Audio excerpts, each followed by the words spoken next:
Recording in progress. Good afternoon. Thank you for coming. Welcome to this afternoon's council meeting. I'd like to call the council meeting to order and wish everybody a happy Halloween. It is coming. And I have some candies up here if anybody's really deprived or any of that. So I'd like to ask anyone has the closure of pecuniary interest under the Municipal Conflict of Interest Act. Please declare it right now. Hearing none, the second thing I'd like to request is that everybody speaks into the mic.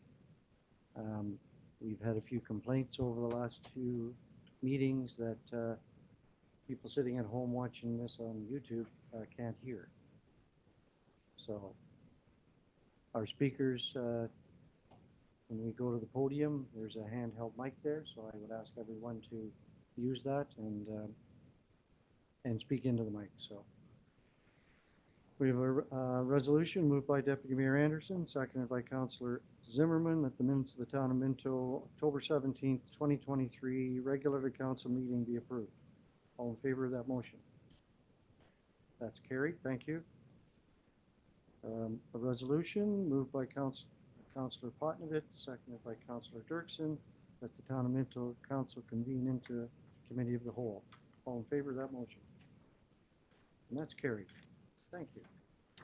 So today we have 3 public meetings. First one, ZBA 2023-05, Lebeau Gorgie, 660 Yonge Street, Palmerston. I will chair this public meeting. I'd like to call the meeting to order and ask everyone that they make sure they sign in order for us to correspond going forward.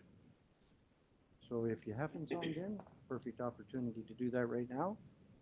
I'd like to state that if a public body does not make oral submissions at a public meeting or make written submissions to the Town of Minto before the bylaw is passed, the person or public body is not entitled to appeal the decision of the Town of Minto to the Ontario Land Tribunal, and the person or public body may not be added as a party to the hearing of the appeal before the tribunal unless, in the opinion of the board, there are reasonable grounds to do so. I'd like to ask our clerk, McRob, to state the municipal address and description of the property, please. Thank you.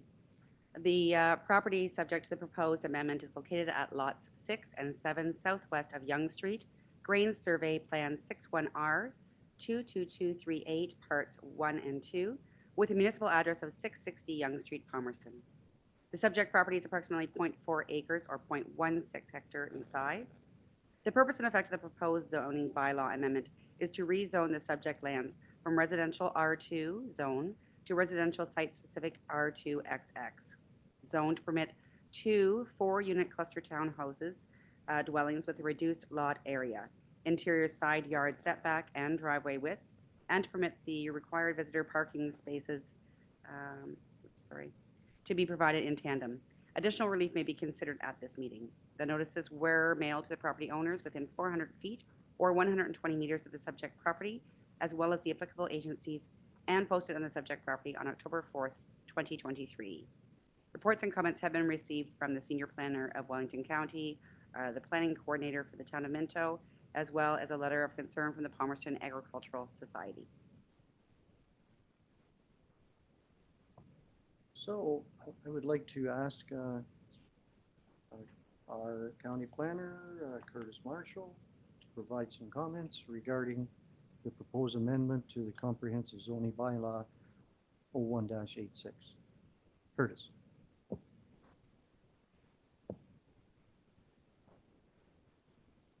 Okay, there we go. Thank you. Good afternoon, Mayor Turton and members of council. I just have a brief overview of the zoning amendment application that's here today for. Thank you, Terry. Okay. You heard me. Yeah, I have a brief overview of the zoning amendment application that's before you today for a public meeting. So the subject property has a fairly lengthy legal description, which I'll skip over, but it's located at 660 Yonge Street, Palmerston, which is adjacent to Palmerston Arena and Fairgrounds. And the property is approximately 0.16 hectares, which is 0.39 acres in size. So the purpose of this zoning amendment application is to rezone the subject lands from residential R2 to a residential site-specific zone to permit the construction of 2 4-unit cluster townhouse dwellings. So that's 8 units in total. And the applications proposed a reduced lot area and a reduced interior side yard and a reduced driveway width. The applicants have also requested to have the required visitor parking to be permitted as tandem. So that's one in the garage, one in the driveway. We note that the proposed development will include vehicular access off Yonge Street, so that's a private driveway, and will provide a total of 16 parking spaces on site. We note the existing dwelling will be demolished to facilitate the new construction. The applicants have also indicated that, subject to the rezoning being approved, they'd be applying for a condominium approval through the County of Wellington to allow for the sale of the units to purchasers. So my report takes one through the relevant provincial policies and county official plan policies, which are available for reference. Just into summary here, just to take you specifically to a particular policy we review, provide a review of section 8.3.5 of the county official plan. And this section of the official plan deals with new medium density development. And the proposed 8-unit townhouse development this policy is applicable to that. So a few things to note in our review, preliminary review of this policy is the proposed townhouse development proposes approximately 50 units per hectare.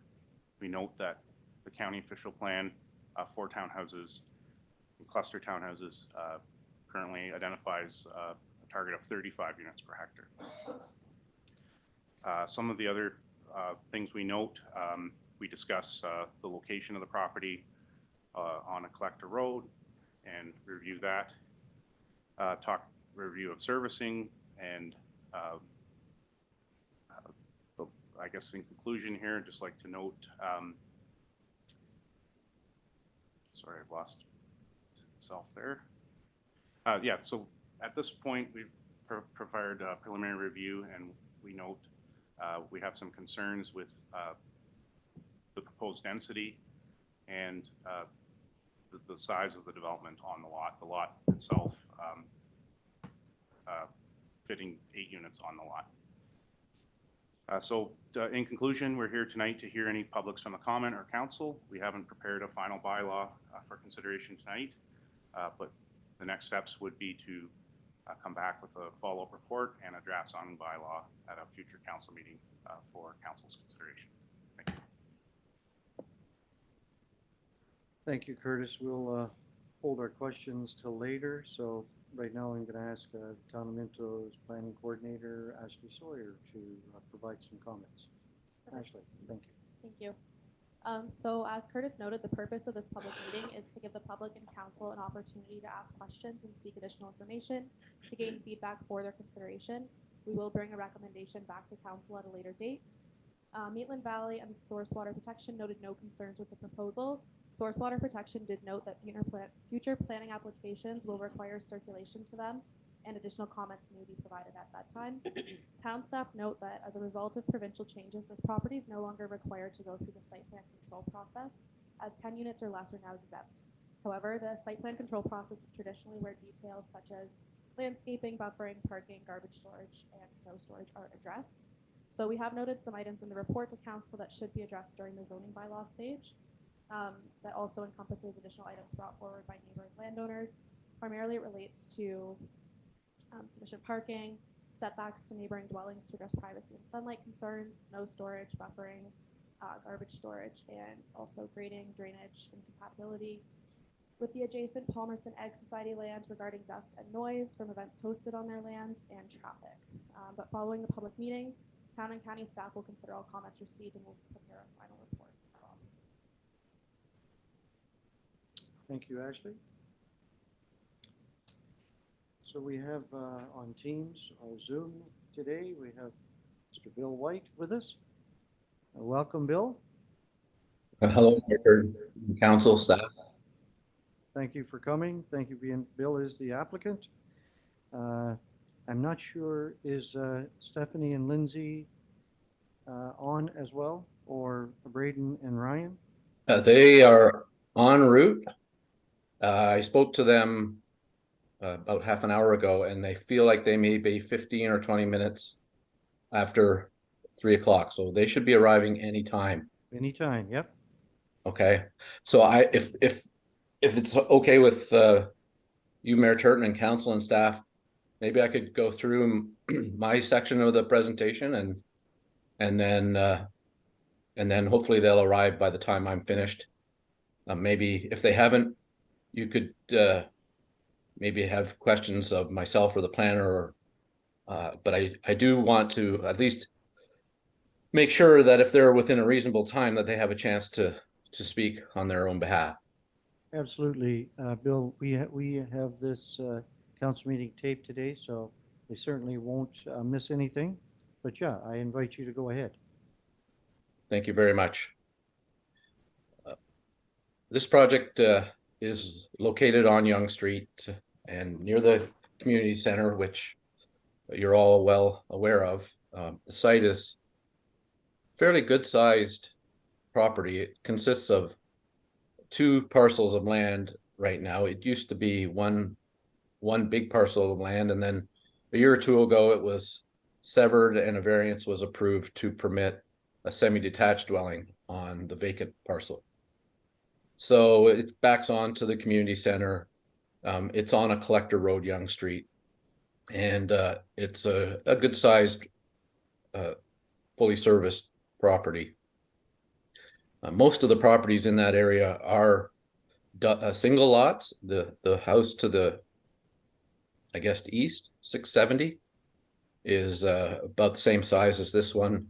There's a few lots that are bigger, but most of them just contain single family homes, kind of a mid-century or early 20th century neighborhood. Kind of a mixed bag, but most of the lots tend to be larger in size. There was a presentation sent, so I would be on the slide that has the zoned areas identified. So it's not a detailed map, but it basically shows that the entire residential part of the neighborhood is an R2 type zoning. R2 type zoning I'll go into shortly. And then the open space applies to the community center and the playing fields and so forth. Around there, there's not far away is the Palmerston Trail. So it's an interesting neighborhood, solid residential dwellings, and fairly good sized lots. But I did want to show that the R2 zoning that the applicants propose exceptions to really applies to a pretty broad area. And there have been a couple of site specific amendments not too far away from there. So what the applicants believe they're doing is presenting something that is compatible with that R2 zoning. That R2 zoning permits single family, semi-detached duplex, triplex, fourplexes, and 4-unit street townhouses. Street townhouses are typically townhouses that front directly onto the public street, and their access driveways come off the public street. And oftentimes those are built as a block and then severed up into individual ownership. What's proposed in this case is a single entrance to the property, and then the townhouse is facing in on the private driveway. The application as submitted by the owners proposed to build townhouse dwellings within the definition of a fourplex and subject to the same rules as the R2 zone. And so that plan has been, the plans that have been before the town since early pre-consultation and throughout this process and are before you now, were attempts to comply with the R2 zone provisions for a fourplex. The only difference between a fourplex and a townhouse is how the units are divided, whether they're vertical or horizontal, in terms of the fire separations between the buildings. So we'll get into that a little early or later, but in the notice of public meeting that was read and in the two reports that came from the county and from town staff, they're referring to the development as cluster townhousing. And if this were cluster townhousing, they've identified all the relief that would be needed to build it as cluster townhousing. So in a sense, that's accurate, but the addition of cluster in front of the word townhouse kind of implies a larger and higher density than really what we're attributing to this development.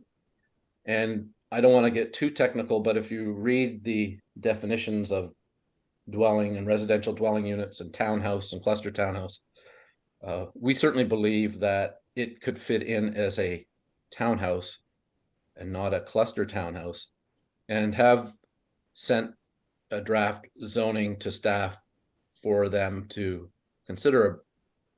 That would allow it to be called a townhouse and not a cluster townhouse. We're kind of splitting hairs in terms of definition and wording, and it's very technical, but I guess the point I wanted to make for council and for anyone who may be participating is that 2 fourplexes are already allowed on the property. The only difference between, they would be allowed with a lot line adjustment on the property. And the only difference in terms of this building and what you may get with 2 fourplexes is the interior separations. I understand what the staff has mentioned as far as cluster townhomes. When an application to rezone is submitted, basically every provision of a bylaw can be amended. So if we need to change the definition of townhouse to make it clear that this is not cluster townhousing, then that would be fine. And council can certainly within their authority to do that with the bylaw written properly. The next slide I wanted to go on to shows a preliminary layout for 2 fourplexes on this property. It also shows the adjacent home, which is about 6.5 meters away from the side lot line. This site plan would require a lot line adjustment. So basically, when the lot was severed a year or two ago, the split was roughly at, I think, 18 meters wide on the westerly lot. The lot line would have to be adjusted to move the lot line into the middle of the property. So you'd have 2 basically 20-meter wide properties roughly. The fourplex buildings are shown there that meet the side yard requirements for the fourplex with the external parking, but you still have 8 units on the property. So this is something that's allowed in the current zoning bylaw right now. And so as far as the official plan policy regarding what's medium density and what's high density, it's true, it does slightly exceed that density requirement at 35 or whatever the planner quoted from the county, but that's already allowed now. And those are guidelines. And there was a section in the report that mentions that on smaller lots, sometimes this would be exceeded. So the issue of density being a concern, I guess I appreciate, but at the same time, the current zoning, in my view, could allow 8 units to be built on there, generally in the fashion that's shown. The only difference would be that the units would be above and below each other. And so they could be condominium units if they wanted to be, but they wouldn't typically have access at the front and the back of the units the same way as the townhouses proposed by the applicants are. So in this case, it results in 2 driveways, all the parking on the surface, and the smallest setback of 1.2 meters on the east lot line. So it would put that home roughly 7.7 meters away, or just around 25 feet away from this this configuration. And that building height of 10.4 meters is the current building height that's allowed, the maximum height. And so these, in theory, could be up to the same height as, or even possibly a little higher than what the applicant is proposing. The next slide I put forward is a color version of the plans that were submitted to the town or early on in the process. Some of the detail has come out in terms of setbacks from side lot lines and so forth, because that, in our view, is up to discussion as far as the actual wording of the zoning amendment when that comes forward. But what the applicant is committing to under the proposal at this point is a 3-meter setback from that east lot line. So that would increase the separation from the neighboring home by about 1.8 meters. So it becomes, 1.8 is roughly 6 feet. So I don't know, around 30 feet away from the adjacent home, almost the height of the building away, plus or minus a few feet here and there. So what is proposed to be built is 2 4-unit townhomes, not cluster townhomes, townhomes. And if we need to reword the definition of townhouse, we can do that in the zoning amendment using the current R2 rules, except that the lots would be merged into one parcel. And as was mentioned, there would be a condominium application that would come forward that would split the ownership of the lands and buildings and land into individual ownership. And then, of course, there would be a condominium agreement and a condominium corporation that would maintain the common areas of the development. And so that is yet to be determined as far as what would be actual individual space and what would be common element space. That would be determined later on. But these units would have attached garages, and the applicant has prepared floor plans, and they're in the presentation, and hoping their arrival have arrived there already, they can go through those plans with you. But these units, there's 4 on each side, would have only vertical separation. So they'd be separated by a firewall in between, and they would commit to a 3-meter side yard on the east lot line. So that would enhance separation from the adjacent home. The benefits of this plan is that there's 1 driveway instead of 2, 1 access, that there's a 9.5 meter distance to the adjacent home.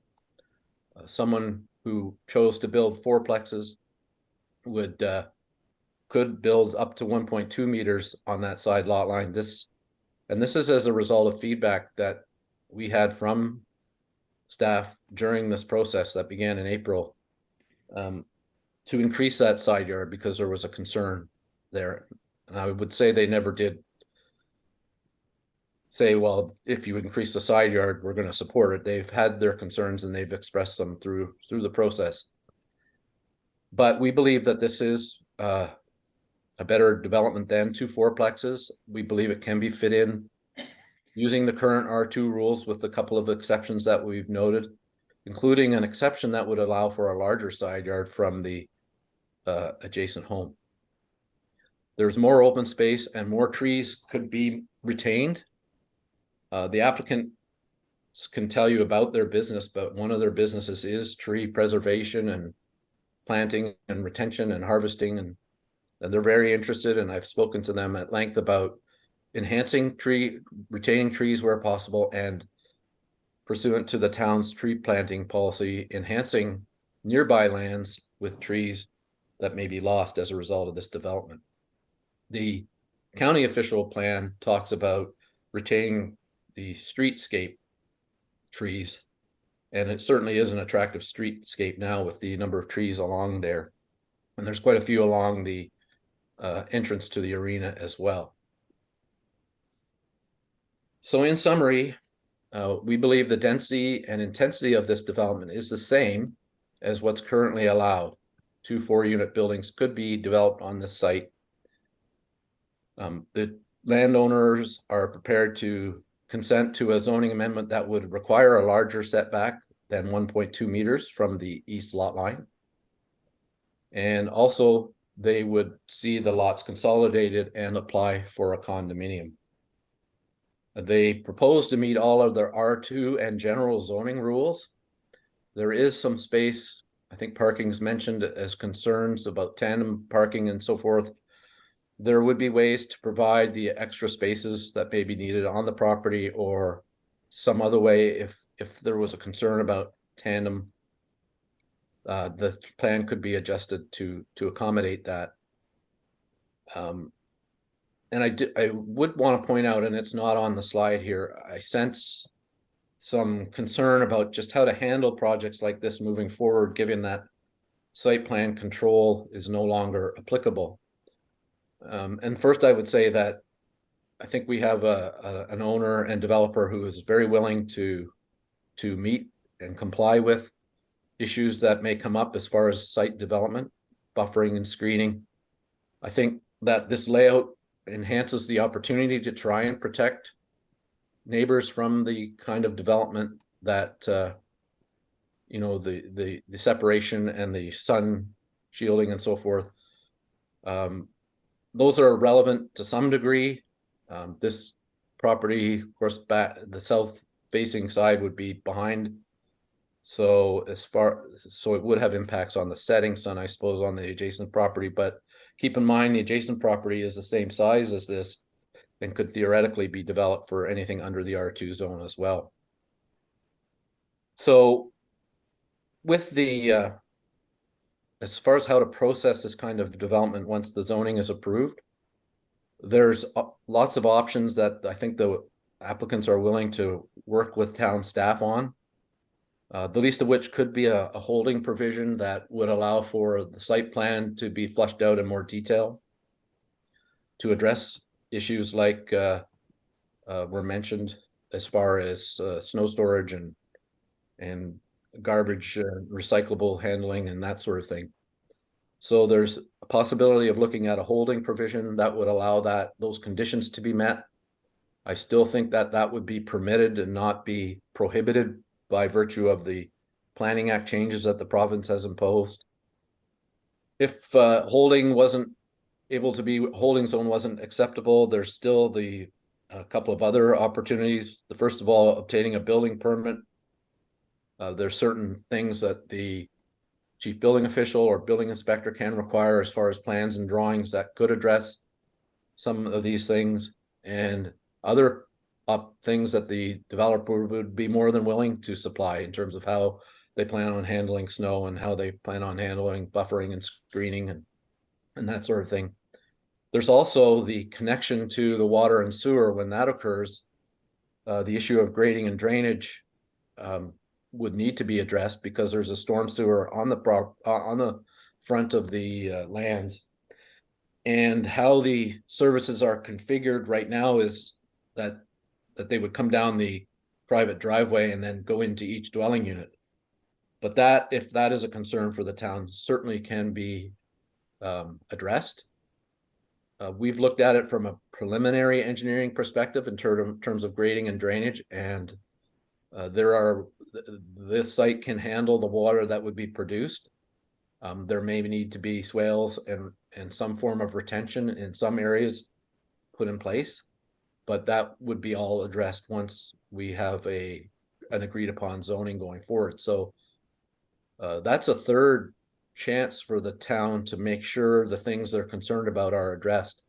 And then the final opportunity would be the condominium process, where there would be a condominium agreement executed that the town would be party to, and in there could be provisions related to buffering and how it's maintained, garbage and recycling, pickup and handling.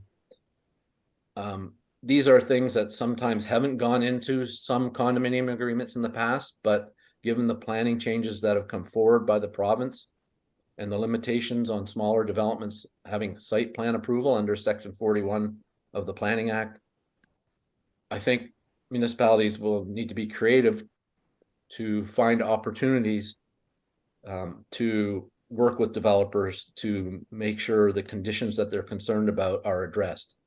And I believe certainly my exposure to the two families that are involved in this project over the last almost eight months or so, they're definitely willing. They're developers that are on, really wanting to invest in the community. I think they've picked an attractive product that they believe in and will work for the site. And I think they're more than willing to address some of the site plan related matters that have been brought up in the two reports. And lastly, I read the Agricultural Society's concerns about dust and so forth and parking.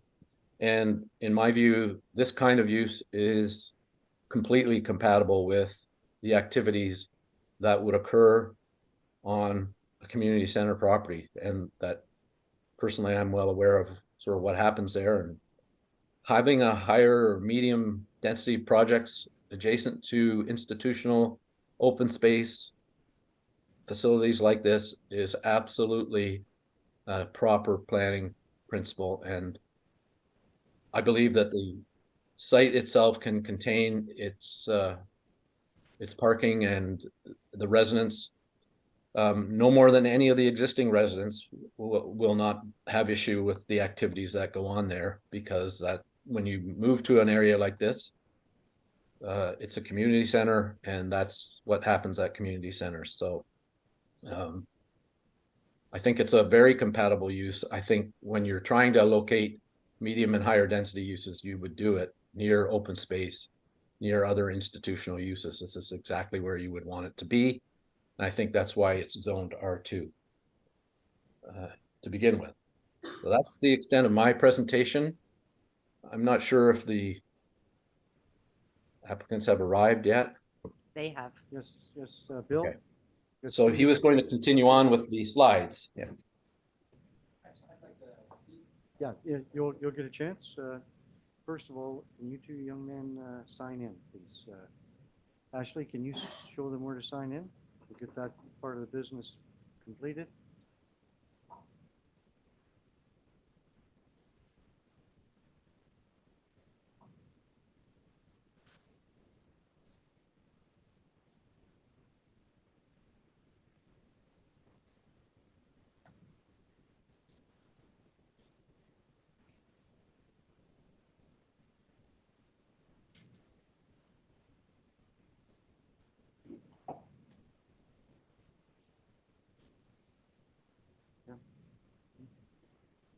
So we push the other slides up.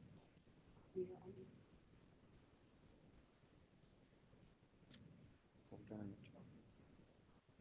Mhm.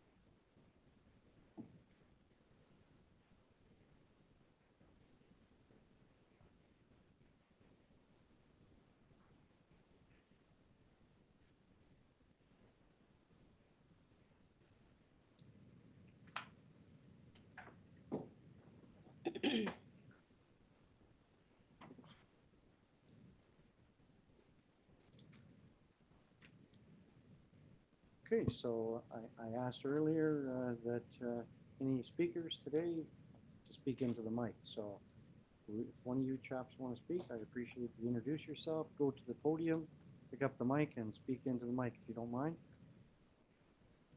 Bill, I think Bill is still on. Bill, can you still hear us? Okay, good. Yep. Hello, everyone. My name's Steve LeBeau. I'm one of the partners at Destination Estates and one of the owners of the lot in question here. We came here obviously to present our proposal to you for this development at the corner. I also kind of want to just give you a little feel of who we are as developers and as people. So we're from small communities just like Palmerston. I live in North Dumfries. Eris, my other partner's from Fergus. So it's not lost on us. You know, the small town mentality, the quaintness, it's familiar to us. So when we had the opportunity to purchase this property and envisioned developing it, we wanted to make sure it was something that we would want to live in. That was like first and foremost. And also, I want to mention that this is like a flagship development for our company. We're an up and starting business. We run two businesses. We have Destination Estates, which is the development side, and then we have Sky High Tree Service, which does. I'm a certified arborist as well. Anyways, just we looking at the lot, laying it out, and we looked at all different avenues. This seemed to bring together a community, you know, of 8 families that could have good front yard playing in the shared driveway, and then obviously that awesome access to the back park there. That just seemed like a no-brainer to me to have, you know, the next generation of people in Palmerston to grow up. So and then I also thought of, like, we had some recommendations of doing multi-level separation, and we are pretty strict on we want to do just horizontal separation, and that's probably one of the big sticking points here.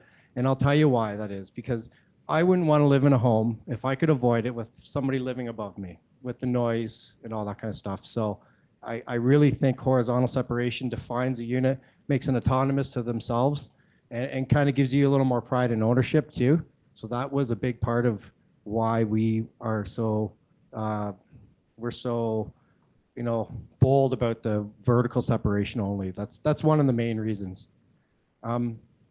Yeah, other than that, like I said, we're just trying to produce a good product here that we could sell at a reasonable rate to accommodate the needs of the community with the housing shortage and all that kind of good stuff, or bad stuff, I should say, going on right now. And we're trying to do this in a precarious time where, you know, the economy is slowing down, and there's not a lot of developers coming to the table right now. Maybe they've purchased their land too high, waiting for sales prices to come up.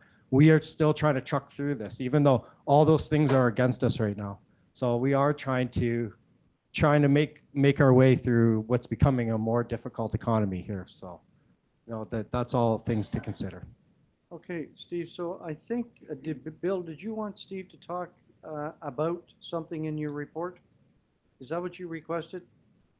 No, I think he's doing great. I Okay, just, good. yeah, I think the floor plans and the building elevations and drawings, if council wanted to have a little bit more information on them, he's most familiar with that. He's been working on that with his designers. So if council is interested in the layout and what they look like and his thoughts on how this fits in, that would be good. But yeah, I mean, I met Steve and his group a few months ago, and I think they do get it and they do understand, and I think they want to do right by the municipality, and you know, they've been meeting and trying to address some of the concerns, and I think that we can rely on them to do that throughout the rest of the process. Okay, so moving along here, I'm going to give council an opportunity to ask questions to either Curtis, Ashley, Steve. So go ahead, Councillor Dirksen. Thank you, Mayor Turton. I'm just curious about whether there's any accommodation for guest parking. Yes, so immediately in front of each unit, there's the parking lot. And then if you look at the layout, it'll be at the back on the park side of the property that there would be guest parking. Okay. Thanks.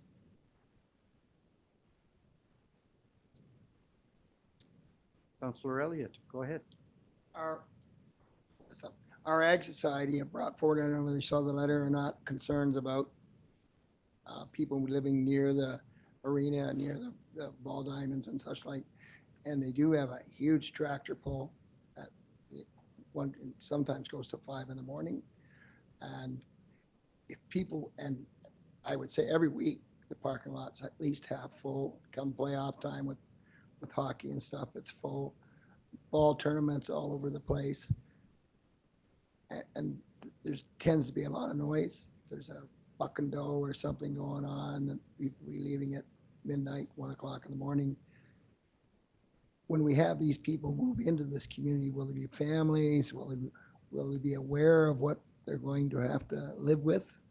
I know all the people on the street have lived with that and they're fine with it, but are these people going to come from Waterloo or Kitchener and have no idea what community centers are and what goes on? Is that, are you looking to pick and choose who comes into your condominiums, or how is that going to be handled?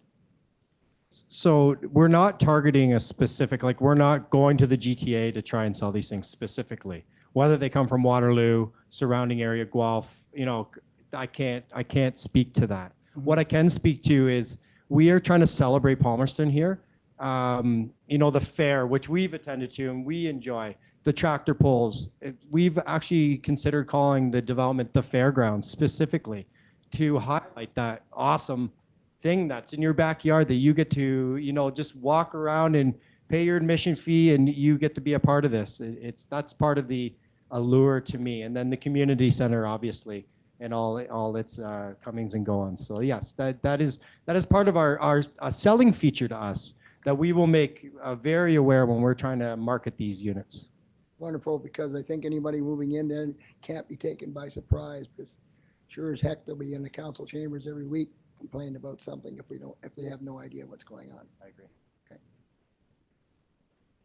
Other questions, Councillor Potnevitz? I have a lot of questions, actually, some for staff and some for the developer.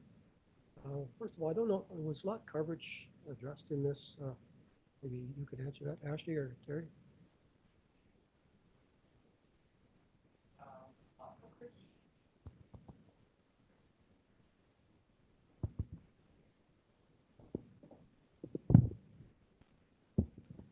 I believe we did look at lot coverage. I know Curtis mentioned it in his report. I can't recall whether or not it conformed or exceeded. Yeah, I would have to double check that. So can Bill, do you mind if Bill answers? Go ahead, Right. Bill.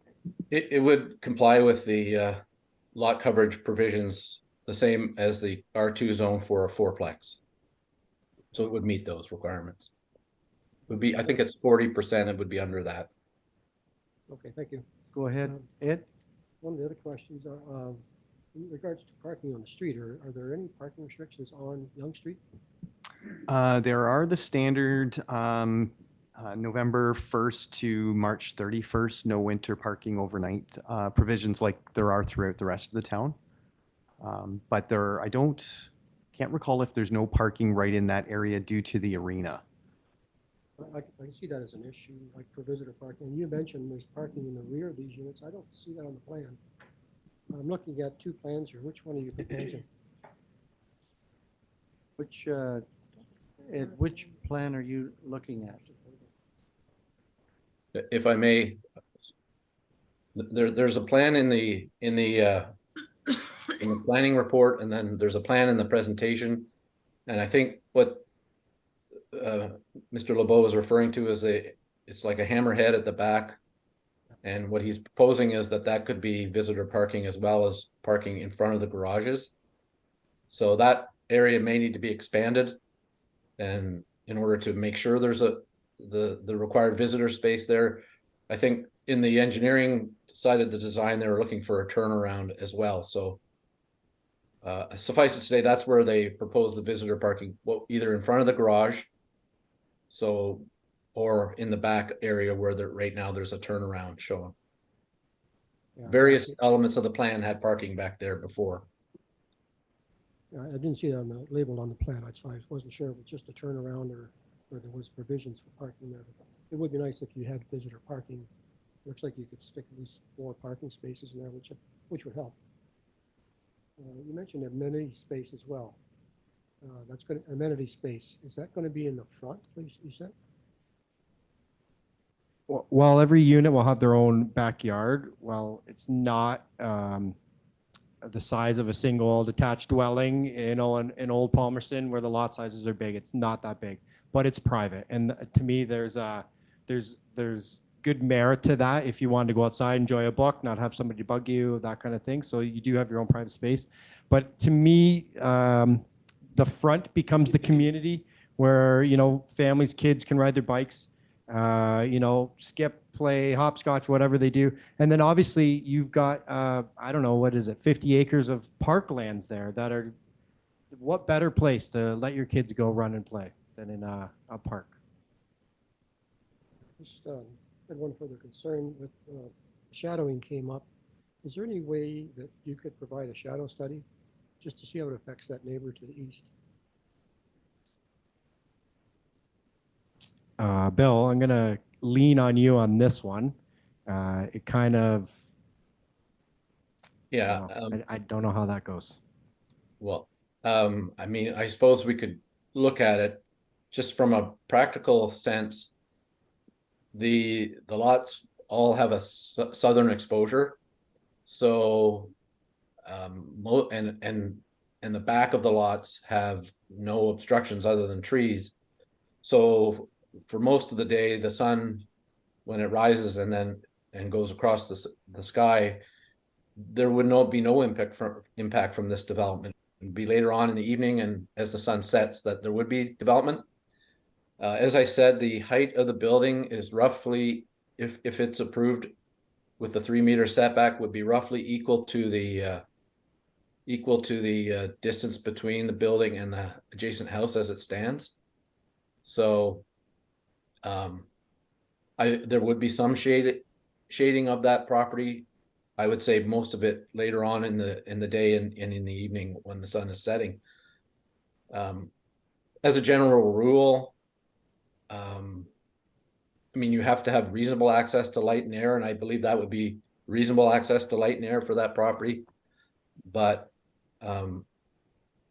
generally, over the years, development isn't prohibited just because it might shade another property to some degree. So could they do a shade study? Yes, they could. And I guess it would be hard for the municipality, I think, to regulate the amount of shade on the adjacent home, especially since they're zoned the same way, and they could put a fourplex on there too.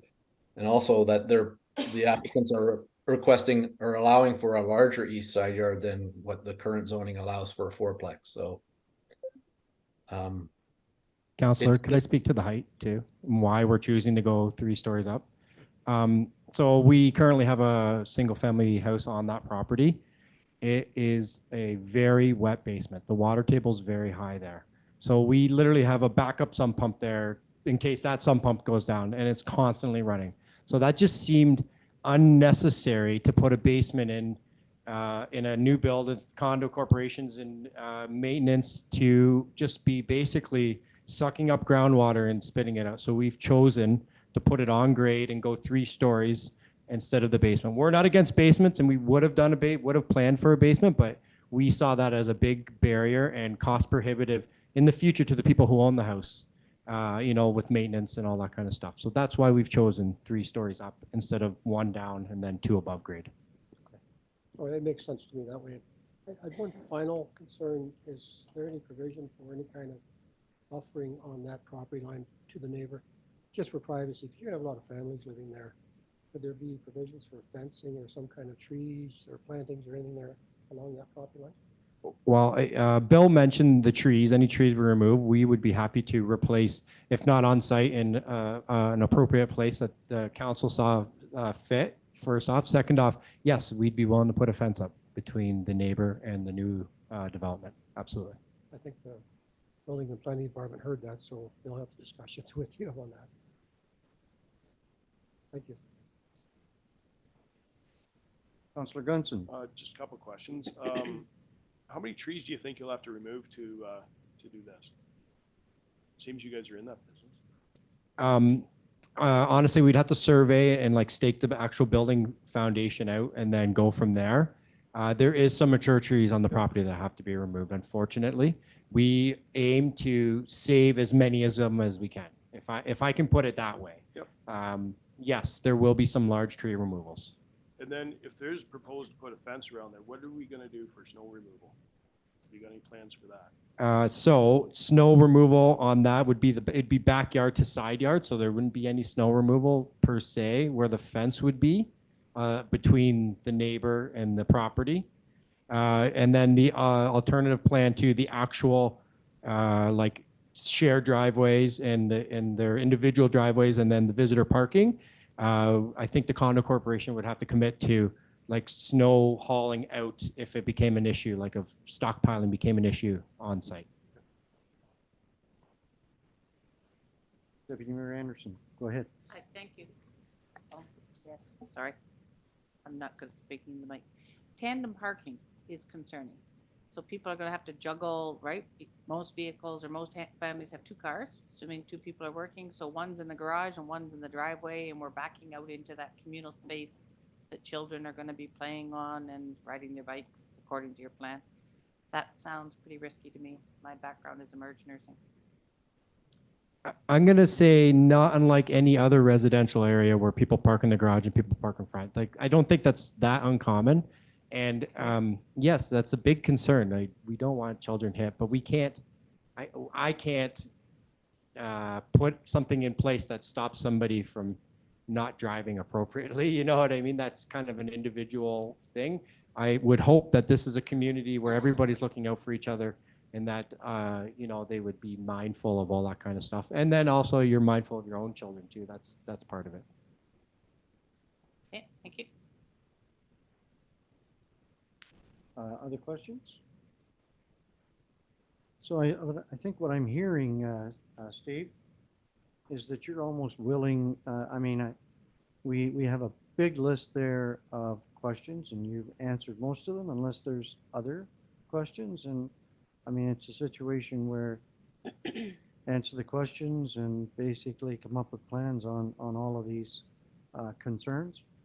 We work together and see what happens. The next step here then is, if there's no other questions, I'm going to ask Bill, your applicant, and Steve, if there's anything else in response or rebuttals to some of the questions. Go ahead, Steve. No rebuttals. I just actually wanted to start with this, as I apologize for being late. We have some people sick in my organization, and it put more demands on my time today than was expected. So I want to apologize for that, guys. Yeah. So, and I don't think it's that big a deal. I'm glad you guys are here, and I certainly make time for you. I'm sure you drove from a distance. So, is there other questions? So again, this is for information only. And if there's no other questions, go ahead. Is there anybody here in opposition? I don't think so. I never asked that, but if there's somebody else that wants to speak, make your way to the mic. Opposition or in favor? Okay. Seeing none. Terry, Ashley, Curtis? Okay. All right. So I'm going to state the following. If you wish to be notified of the decision of the Council of the Town of Minto in request to the proposed zoning bylaw amendment application, you must make a written request to the clerk of the Town of Minto at 5941 Highway 89, Harrison, NOG 1ZO, or by email at Annaline@town.minto.ca.ca. www.owin.ca. And I'm sorry, Bill, I didn't ask you if you had any response or anything. No, I don't. Thank you for the Okay. opportunity to speak. All right, so if there's no further questions, I'm going to adjourn the public meeting. Okay, so thank you very much. If you gentlemen want to stay, and you can. If not, suit yourself. But okay, thank you very much. So our next public meeting is number 2, ZBA 2023-06 is Harris, 9294 King Street South. I will act as the chair of the public meeting, and I'll state the following.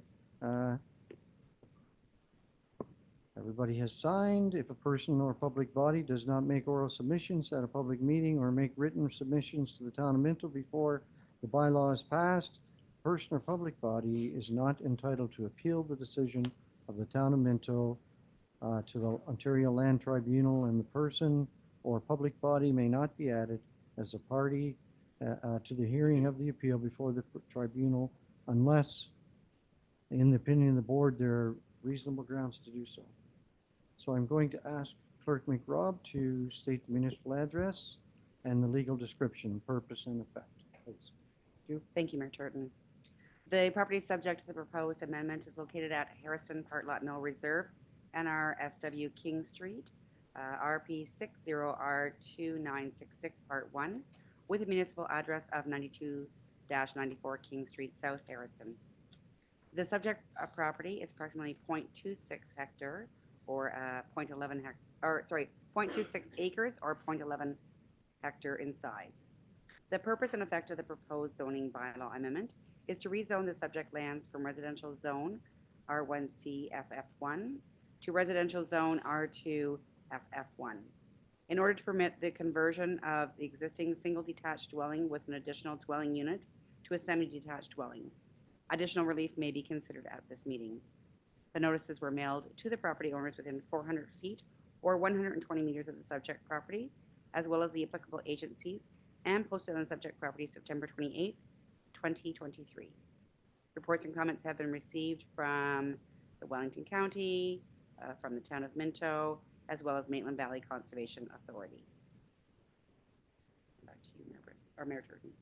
Thank you, Emmeline. So I'm going to ask our county planner, Curtis Marshall, to provide some comments regarding the proposed amendment to the comprehensive zoning bylaw number 0186. Curtis, please. Thank you, Mayor Turton and members of council. So the purpose of this application is to rezone the property from the R1C zone to an R2 zone to recognize the existing dwelling as a semi-detached dwelling. And it is my understanding that the applicant wishes to divide the property in the future, and that would allow to sell each unit separately. So the existing dwelling was constructed in 2021 as a single detached dwelling with an additional dwelling unit. Now the property is identified as being within the flood fringe area and has a flood fringe overlay applied to the property in the town zoning bylaw. So the lands are within the floodplain of the North Maitland River and are regulated by the Maitland Valley Conservation Authority. Now I note this rezoning would be fairly straightforward if the property was located elsewhere in Harrison outside of the floodplain. So really the discussion today and the complicating factor is the location of the property in this flood fringe area. So Harrison is subject to a specific floodplain special policy area that was approved through the province many years ago. And this area was set up to manage development specifically within the floodplain. So in this special policy area, a 2-zone designation was set up. I guess a more serious or restrictive designation is called the floodway. And this property is in the 2nd zone called the flood fringe area of the special policy area.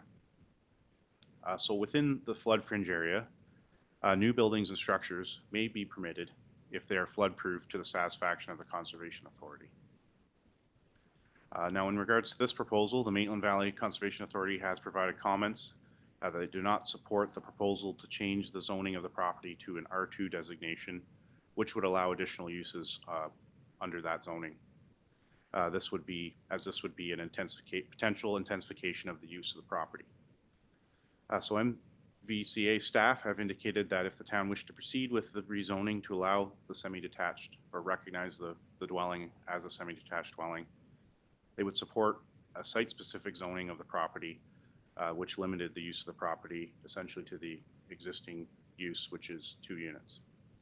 I believe Patrick Huber-Kidby is possibly on the line here, and he could add any further comments if I've missed anything. Yes. Oh, sorry. I just wanted to note I am Curtis. Thank you. So yes, happy to speak further to this or take any questions regarding Maitland Valley's comments. So Patrick, thank you for being present today. We'll get to you in a moment if you don't mind. Curtis, if you want to finish your comments, that'd be fine. Great. Yeah, thank you. I'm all here on to my conclusion. So planning staff are here to listen to the comments today at the public meeting. And we will return in the future with a final report and a draft bylaw for council's consideration. Thank you. Okay, thank you. So moving right along, we'll ask our Minto's Director of Building and Planning Services, Terry Kuipers, to provide some comments. Thank Perfect.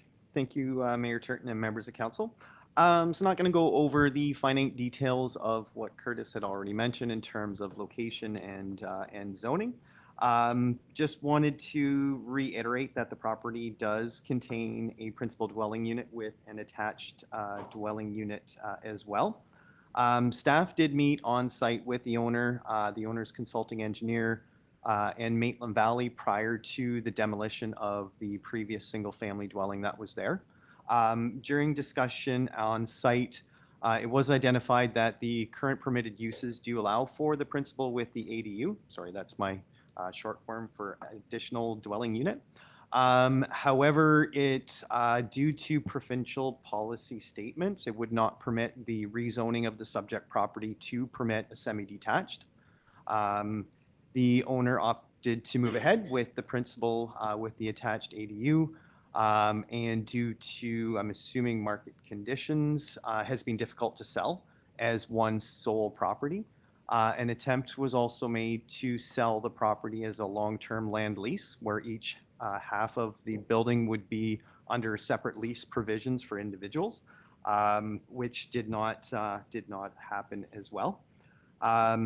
So the Maitland Valley is able to issue development permits within the flood fringe that, as Curtis mentioned, meet the flood proofing and elevation requirements from Maitland. However, for planning applications, that's when the Maitland, and Patrick can correct me if I'm wrong, will have regards to, or opinions need to conform with the provincial policy statement. As it's in hazard land, provincial policy statement doesn't permit the additional lot creation. So even though it looks the same, this magical invisible property line will or has the potential of dividing the parcel into 2 separate lots.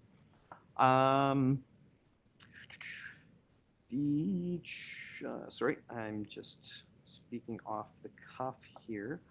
So the owner's intent, if the rezoning application is successful, to apply to the town for an exemption of part lot control, which would allow the parcel to be legally divided. If that's not an available option, I would assume the next process would be to apply to Wellington County for a consent application, again, to do the same thing to split it into 2 ownerships. Staff would like to mention that although these applications are not precedent setting, as each is weighed in on their own manner, concern has been identified about the perception of precedent setting around the town. That if it doesn't conform with policies, regardless of what happens, the town will approve things in the end, is a concern that was raised on behalf of staff. So the other thing from a public works perspective to note is that as the site was developed as a principal unit with an ADU, it shares a common water and sanitary service from the mains. The owner has approached town staff to add additional services for the second unit. However, Public Works have had concerns with right-of-way works being completed prior to an approval of this application. And that is all the information I wanted to bring forward. If there's any questions, I am happy to answer. Thank you, Terry. So next I'm going to ask Patrick to enlighten us a little bit. Patrick Huber Kidby, Supervisor in Planning Regulations of the MVCA. Is there anything that you would like to add at this time, Patrick? Thank you, Mayor Turton and members of council. I think Curtis and Terry aptly summarized the comments. I would just add that as Terry mentioned there, the provincial policy statement enters this now that it's a planning application as opposed to a permit to build application. It's the access, the ingress and egress elements of the provincial policy statement that come into play that aren't normally in play for that, again, that building application. So that's the major confounding element from Maitland Valley's perspective.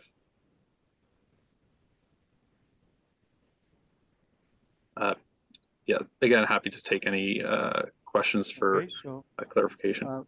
we'll get to that in a second, Patrick. I'm going to now ask, is Genevieve Scott, is she on Zoom? I am indeed, yes. Perfect. Welcome, Genevieve. Thank you very much. This is Genevieve Scott, Cuesta Planning. She is the agent for the Harris. So, Genevieve, the floor is yours. Go ahead, please. Thank you very much. So can everyone hear me okay? I believe we can. Yep. Oh, all right, great. Well, thank you very much. Good afternoon, everyone. Again, my name is Genevieve Scott, and I work at Cuesta Planning Consultants. And Cuesta was contacted by the applicant, Mr. Bob Harris, to assist him in processing the subject rezoning application. I believe Mr. Harris is also in attendance in person and may be able to answer some questions specific to the proposal itself. Yes, Genevieve, Bob is here. Yep. Okay. So go ahead. Great, thank you. So as staff has noted, the parcel is designated and zoned for residential purposes, and there's a detached dwelling on the site with an accessory apartment use. And as council is aware, the applicant is seeking a rezoning from the R1C and flood fringe zoning to an R2 and flood fringe zoning to permit a semi-detached dwelling at the site. So it is really, it's a fairly minor change of land use at the site that is being proposed. As the county and staff reported, the parcel itself is located within the Harriston Special Policy Area. And the provincial policy statement does provide guidance with respect to special policy areas, in particular in section 3.1.4 of the provincial policy statement. And this section essentially states that development and site alteration may be permitted in certain areas associated with flooding hazards in those exceptional situations where a special policy area has been approved. And so this is one of those unique circumstances with the Harriston Special Policy Area. So these special policy areas that the province permits on a time specific basis, they're defined by the province as areas within a community that have historically existed in a floodplain and where site-specific policies are intended to provide continued viability of existing uses and also to address significant social or economic hardship to the community that would result from strict adherence to provincial policies concerning development. So the intent of these special policy areas is really to provide a certain amount of relief for these developments from policy requirements and permit a certain amount of development within these special policy areas. So with that in mind, the county OP does have policy related to the special policy area within the official plan. And again, the policy that's in the county OP recognizes that a strict adherence to provincial policies is really not realistic at this location. So the floodproofing requirements in the special policy area have been reduced to the 100-year flood elevation as the minimum standard in this area. The county OP then goes on to really identify the Minto zoning bylaw as the primary document that would define the areas in the special policy area and incorporate the floodproofing measures. So that's where we would look to the zoning bylaw and look at that flood fringe zoning.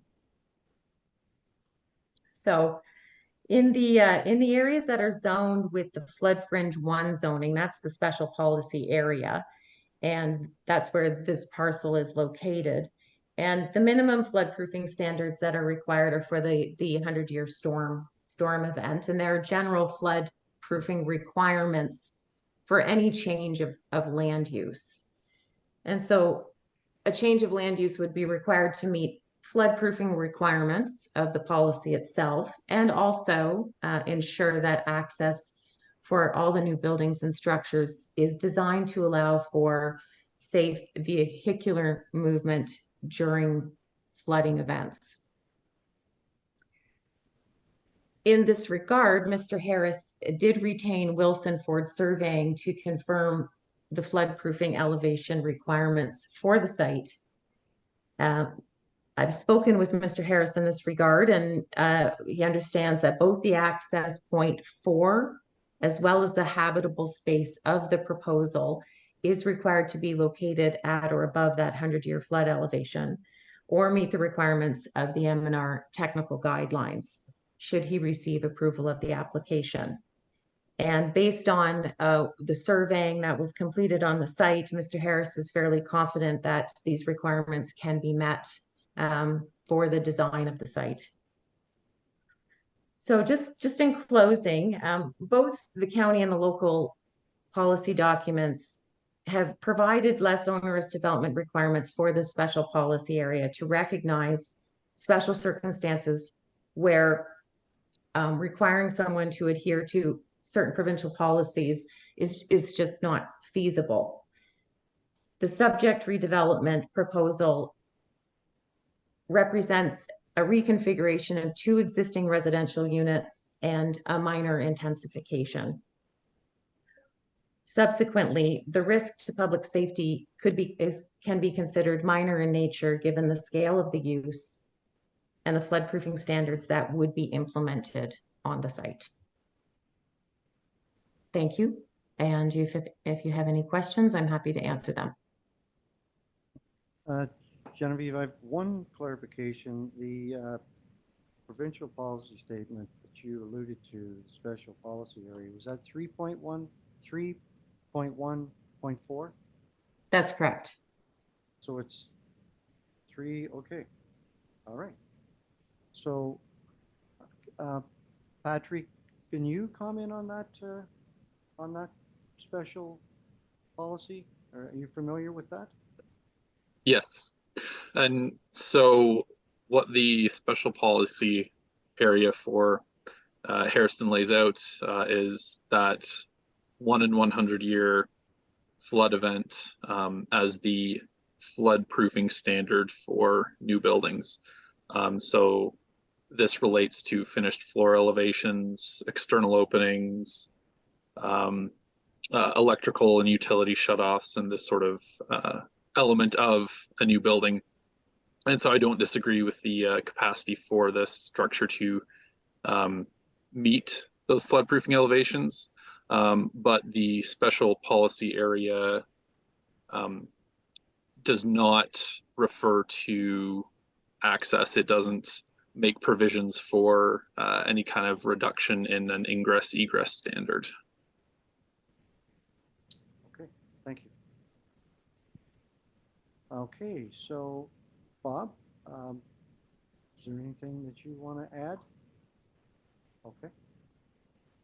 All right, so I'm going to open it up to questions from the council. Councillor Elliott.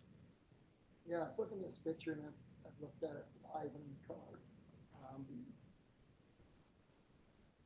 I look at the road,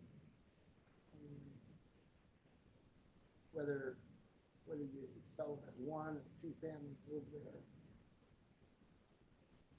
because you put a line down the middle on paper, separate the two, makes little or no difference to me on whether. Thank you very much. Makes little or no difference to me whether one family lives there, one family lives there, and whether it's two owners or one owner, still the same amount of people. Just by looking at it,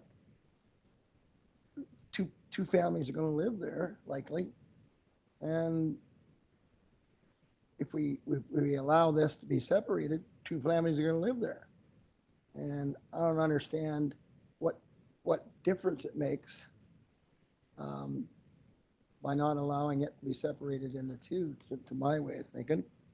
You're going to have two families. Yeah, probably someone that's going to get a first owner house, or somebody who's retiring wants to own their house. By not allowing this, we don't let them own their house. They have to probably rent it. And I think you're taking away from taxes. I think your taxes will be better if we have two groups or two families living there and owning their own. I know myself, I'd love to own my place where I live. And how's that make a difference? That a magical line going through there is there.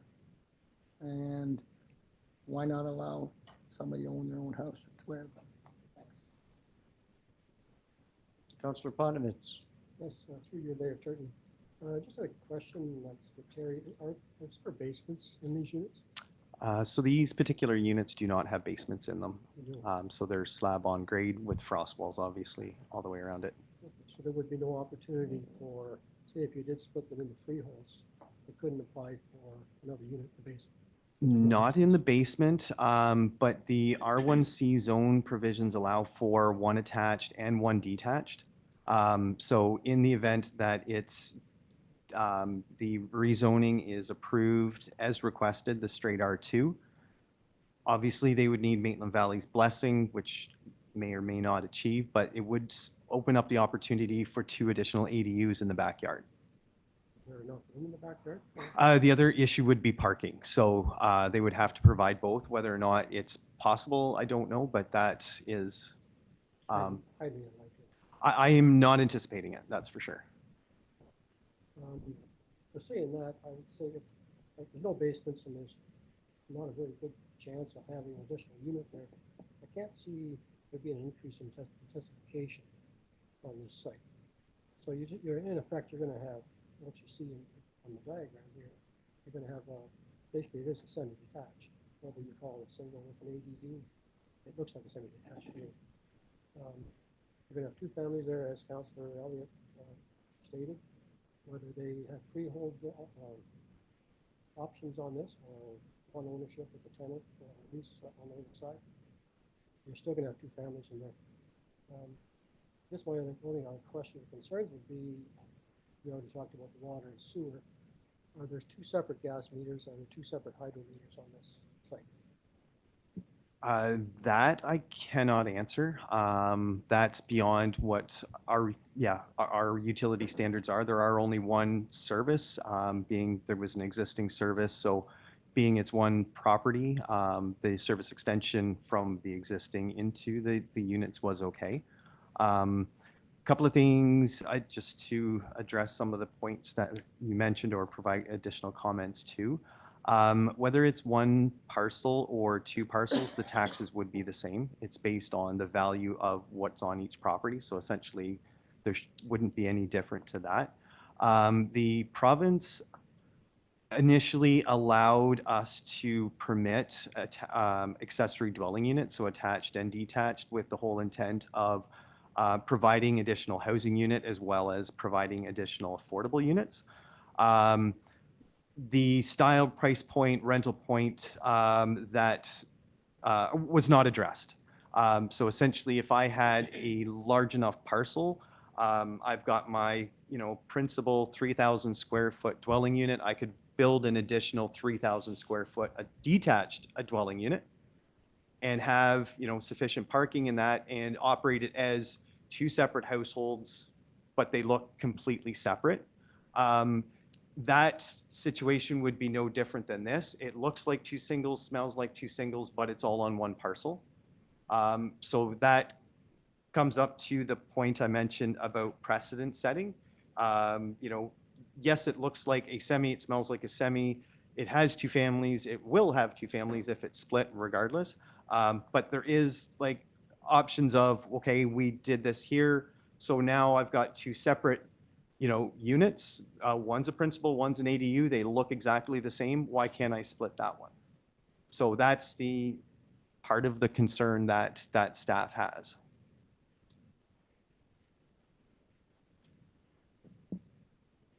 Go ahead, Councilor Bartlett. We do have that statement that we normally read, state precedents, I guess, about that. I guess we don't have to. We have another application that comes in like this, we always rely back to the statement. Everyone is distinct and individual. I had an opportunity to visit the site that request of Commissioner Harris said.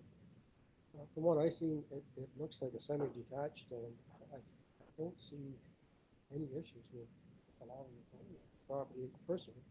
I'm not sure how other councils feel about it, but I think as long as it met, had the separate water and sewer services and had a separate hydro and separate gas services on each site, you could potentially split it down the middle and have two freehold options on this thing, and it'd make it a lot more, open up a larger market for the owners, to sell.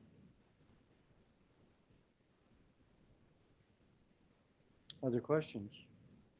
Councilor Dirksen, go ahead. Thank you, Mayor Turton. So, yeah, is it Patrick from Yes, Patrick. Maitland Valley? Yep. So Patrick, I think in your report you had talked about if we were to go with an R2 zoning, it would be a kind of a reduced R2 zoning. Like they would only allow what's there. It wouldn't allow, because for instance in R2, I think you can have up to a fourplex, right?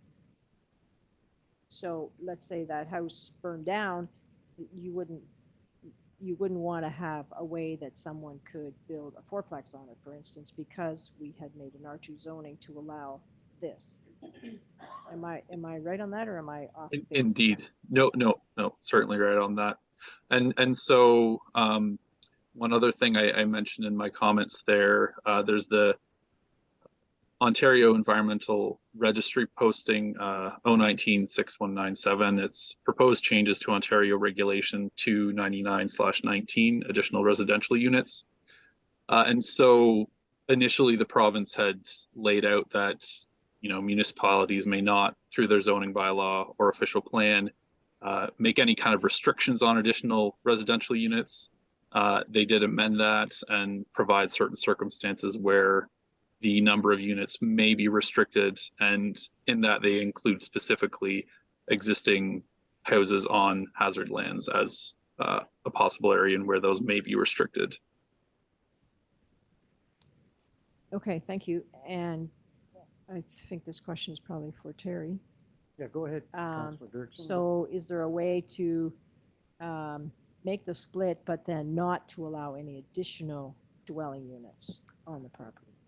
And I believe in Patrick's report, he is indicating like a site-specific zone to prohibit any ADUs, but his reference to the environmental registry Right, or okay. the ERO is basically achieving that. So through that proposed amendment, it's going in hazard lands, it's not going to permit ADUs, which if this proposal or this idea redevelopment was coming forward when that is enacted, there would never be the ADU. It would just be a single family dwelling, no other options. So, yeah, things have occurred while they were permitted, when it may not be so in the future. Right.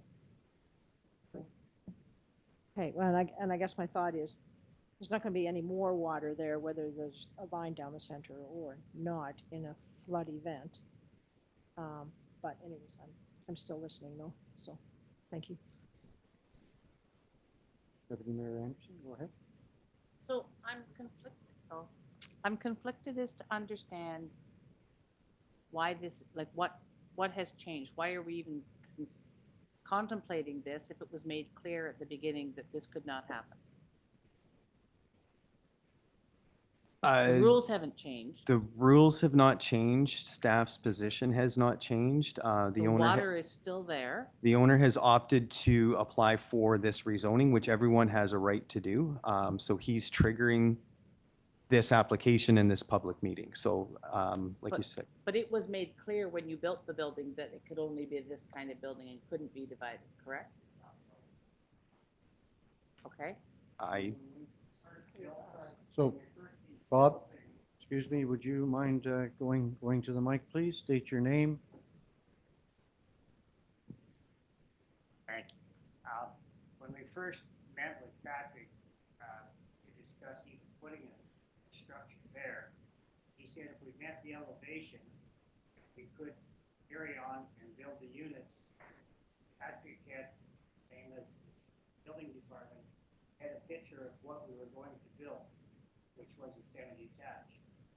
So down the road, we thought if we had to do it, it could be done. When we first started building, it seemed feasible because we're in a different economy, that one person could buy both, and parents live in one half and the children in the other half. Well, since then things have changed, and the economy is not as good as it was. And somebody said, if it was worth $1 million yesterday, then today if you split it for 500 each, which makes it far more feasible for young families. And Ron said, all we're doing is drawing a line. Nothing's changed.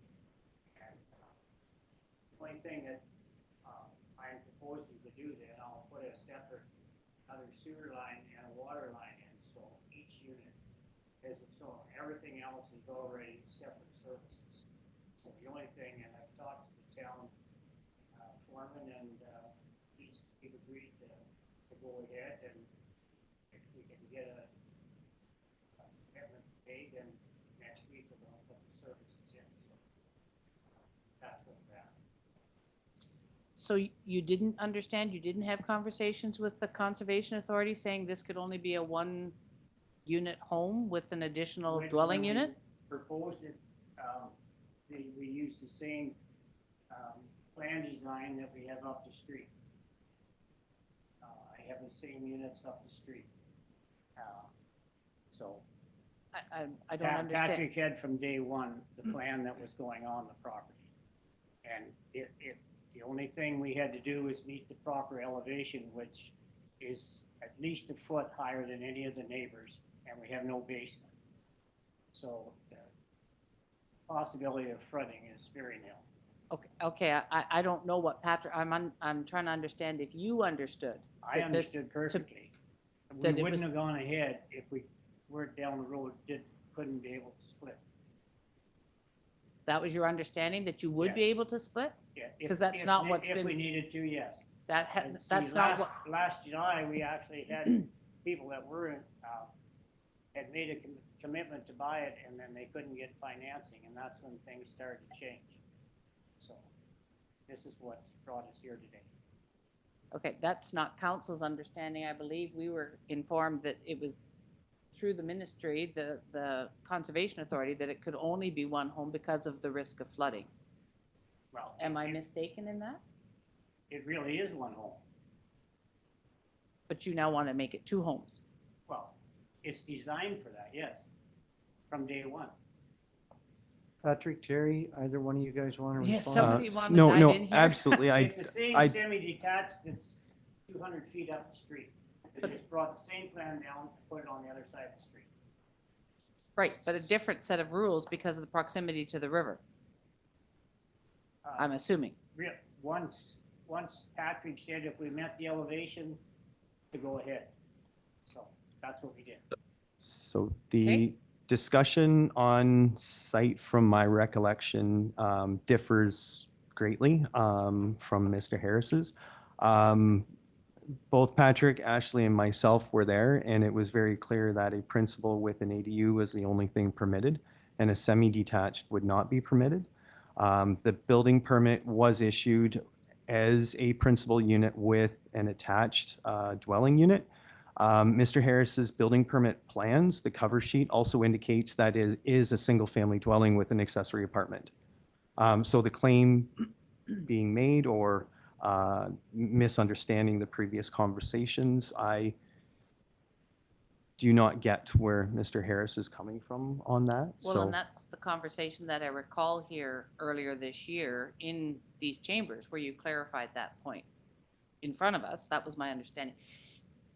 I understand the thought that it's two families living there now and it's two families, but I agree with, if we have the rules, we have the rules and they're there for a reason. And if we then change them without any thought process, then that lays all of our rules open for changing without thought process. That's my concern. I believe my planner can explain that to you, that there is flexibility within the plan. Genevieve, would you want to comment on that? Genevieve, do you mind a few words, please? Certainly, thank you very much. Just, just to clarify, the special policy area does not preclude development entirely. So it was created, so it's created to have a less onerous requirement for development. You still have to meet certain requirements, certainly, which are outlined in the county official plan, and they're outlined within the zoning bylaw, and the MVCA has their own requirements as well. So those all do have to be met, but it's not, the special policy area is not a prohibition on development. Patrick, can you respond to that, please? And in Uh, reference so- to your meeting at the site with the town and with Bob? Certainly, Mayor Turton, thank you. And my recollection is the same as Terry's, and perhaps I can simplify this a bit and say the discussion amounted to if the 1 in 100 year flood proofing elevation could be achieved for the building, just with the design parameters and grading, so that floor could meet the 1 in 100 year flood, then it meets those special policy area requirements, and a permit can therefore be issued under the Conservation Authorities Act. It was equally clear that the provincial policy statement and a planning act application brings into play other standards that are included in the provincial policy statement, and that is not something that we would be in a position to support if a planning act application were to come further down the road. That was made abundantly clear at the time and since. Okay, thank you. Other questions? Deputy Mayor Anderson, you finished? No, I'm finished, thank you. Okay. I mean, this is different.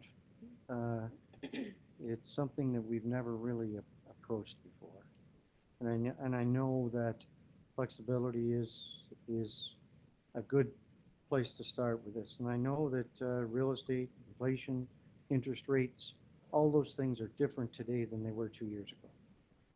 So I mean, we have a situation where it's different. And I mean, I've thought about this for quite some time and still not sure. I totally understand it because I was in a similar situation. Totally understand it, and I agree with Deputy Mayor Anderson that all along we've been told that everybody was well aware. And I know that this council has a hard time going against provincial policy. But in this particular case, will this, all the politics and everything in reference to this building, you know, it's going to be, it's been proven that it's a tough sale. So I just want to be clear, Terry, that if we pass, or if we pass this to reconsider, there's no guarantee that it'll ever be, go through as a part, as two, because it might not conform to the part, and I know that you talked about it, to the part lot control. And the second thing I'd like to understand is the consent application. And I know that we've went through these numerous times. And I mean, the work that's involved in this, can you just give me a statement on that, please? Give you the Coles Notes version. So as mentioned, yes, to split the property into two separate entities would have to go either through the exemption and part lot control process, which is a simpler process, or through the consent application. Through the part lot control process, Maitland Valley does not comment on it. However, the owner would have to provide a legal opinion that the property is eligible to go through that process. There's certain criteria in the Planning Act where it can go through part lot control, certain cases it cannot, so that would be up to the owner to demonstrate that prior to making the application. The consent application would kick in comments from Maitland Valley. We've heard Patrick's opinion this afternoon, as well as the county planner's comments on the provincial policy statement as well. So it would have to be one of those two processes would have to be approved before it's legally split. This is just setting up things to move forward in that direction is what Mr. Harris is applying for this afternoon. Okay, go ahead, So Terry, on Councilor that, Johnson. in the report, it says one of the provisions included in the ADU provisions is that severances of an ADU from the principal unit is prohibited. So does that override kind of what you're like, are they gonna look at that and say? So this is where it does get complicated. So R1C permits a single with an attached unit. Okay, it looks like a semi. We'll deal with Bob's build specifically. So as an R1C, it's good. The R1C provisions do not permit a severance. So if Mr. Harris came to Wellington County applying for a severance without rezoning it, it would be a hard no because it doesn't comply with zoning. With rezoning the property to an R2, now we're reclassifying that building from a principal with an ADU. Yes, it looks exactly the same, but now we're calling it a semi-detached. So a semi-detached can remain on the same property or does have the option of being split. So by rezoning it to the R2, reclassing it as a semi, now we get rid of that we cannot sever the ADU clause. So it's kind of jumping around what those provisions and how the building was constructed is essentially what the move from an R1C to an R2 is achieving. And then what other restrictions can we put on it? I know there's talk about restrictions, just the existing units there. Is there any other restrictions that we could put on it, or that's basically all we would need? To achieve what Maitland Valley's concerns are, I can't foresee that there would be any additional site-specific provisions that would be added or recommended.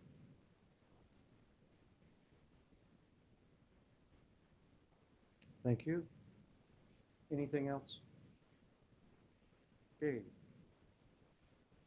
Given the council an opportunity to ask questions, is there anything else from Genevieve, Bob?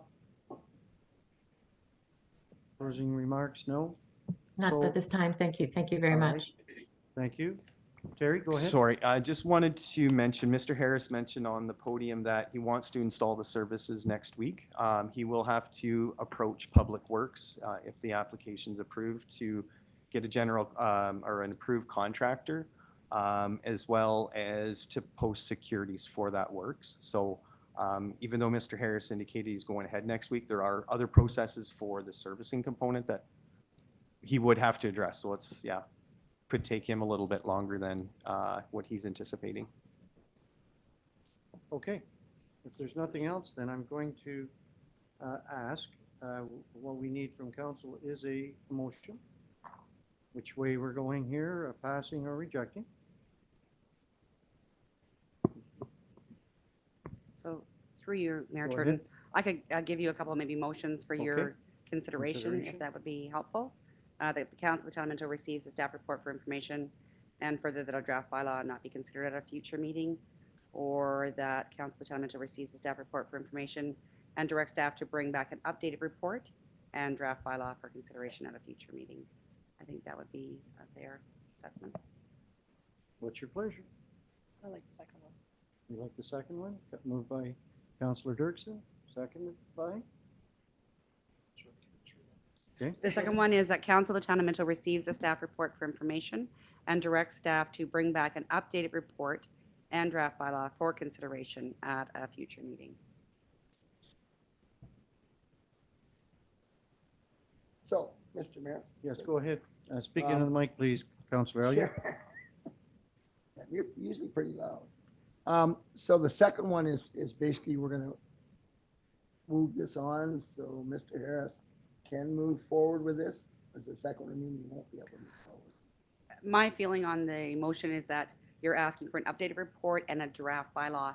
So at this point in time, nothing has been passed. A bylaw has not been passed, and so this is for further consideration. And the first one is no consideration. That's, yes, So we're dealing with the second one. that's what has been brought forward, Okay, yes. Thank you. Everybody understand the motion? So I'm going to call the question. Can I ask a question first? though? Yes, Sorry. ma'am, go ahead.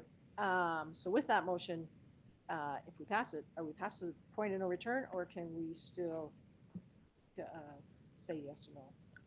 If I may. Yes, go ahead. If the Terry? motion tabled is approved, that would direct staff to bring a report, an additional report forward, as well as a bylaw directed to the approval road. But this would not be a decision saying, yes, we approve the rezoning application. That would occur at the next meeting when we bring it forward. Okay, I just want to make sure, Yep. that's what I thought, but Yep. I just wanted to make sure that's what everybody else understood. So we're looking at, we have kind of a date or just whenever you get it done. I know we're coming upon Christmas. It's Halloween, right? So the next council meeting on the, 7th is a First. budget. So it'd be the November 21st is when we could bring it back for consideration. Okay, is everybody okay with that? I'm going to call the question. Everybody understand the motion? All in favor of that motion? All right, that's carried unanimously. Thank you very much. If you wish to be notified of the decision of council of the town of Minto in respect to the proposed zoning bylaw amendment application, you must make a written request to the clerk of the town of Minto at 5941 Highway 89, Harrison, NOG 1ZO, or by email at annaline@town.minto.on.ca, and I'm going to adjourn this public meeting. We're going to move along to our third public meeting. I apologize to the Reeds, and because of the time that's taken, it's your first time in council, and so, number 3 here, ZBA 2023-07, Reed 5299. I'm going to be chairman of this public meeting, and if a person or public body does not make an oral submission at a public meeting or make written submissions to the town of Minto before the bylaw is passed, the person or public body is not entitled to appeal the decision of the town of Minto to the Ontario Land Tribunal, and the person or public body may not be added as a party to the hearing of the appeal before the tribunal unless, in the opinion of the board, there are reasonable grounds to do so. I'll ask our clerk to state the municipal address, legal description of the property, and the purpose. Thank you, Mayor Turton. The property subject to the proposed amendment is located on concession 2, East Part Lot 39, with a municipal address of 5299 Third Line. The subject property is approximately 49.9 hectares, or 20.22 acres in size. The purpose and effect of the proposed amendment is to rezone the subject property to prohibit future residential development on the retained agriculture portion of the property. The rezoning is a condition of severance application B34/23, which has been granted provisional consent by the Wellington County Land Division Committee. The consent will sever a 1 acre or 0.41 hectare parcel with an existing dwelling. A 48.9 acre or 19.81 hectare agriculture parcel would be retained. Additional relief may be considered at this meeting. The notices were mailed to the property owners within 400 feet or 120 meters of the subject property, as well as the applicable agencies, and posted on the subject property on October 3rd, 2023. Reports and comments were received from Wellington County, Town of Minto, as well as Maitland Valley Conservation Authority. Thank you, Emmeline. I'm going to ask Curtis to, who is our county planner, to provide comments, please.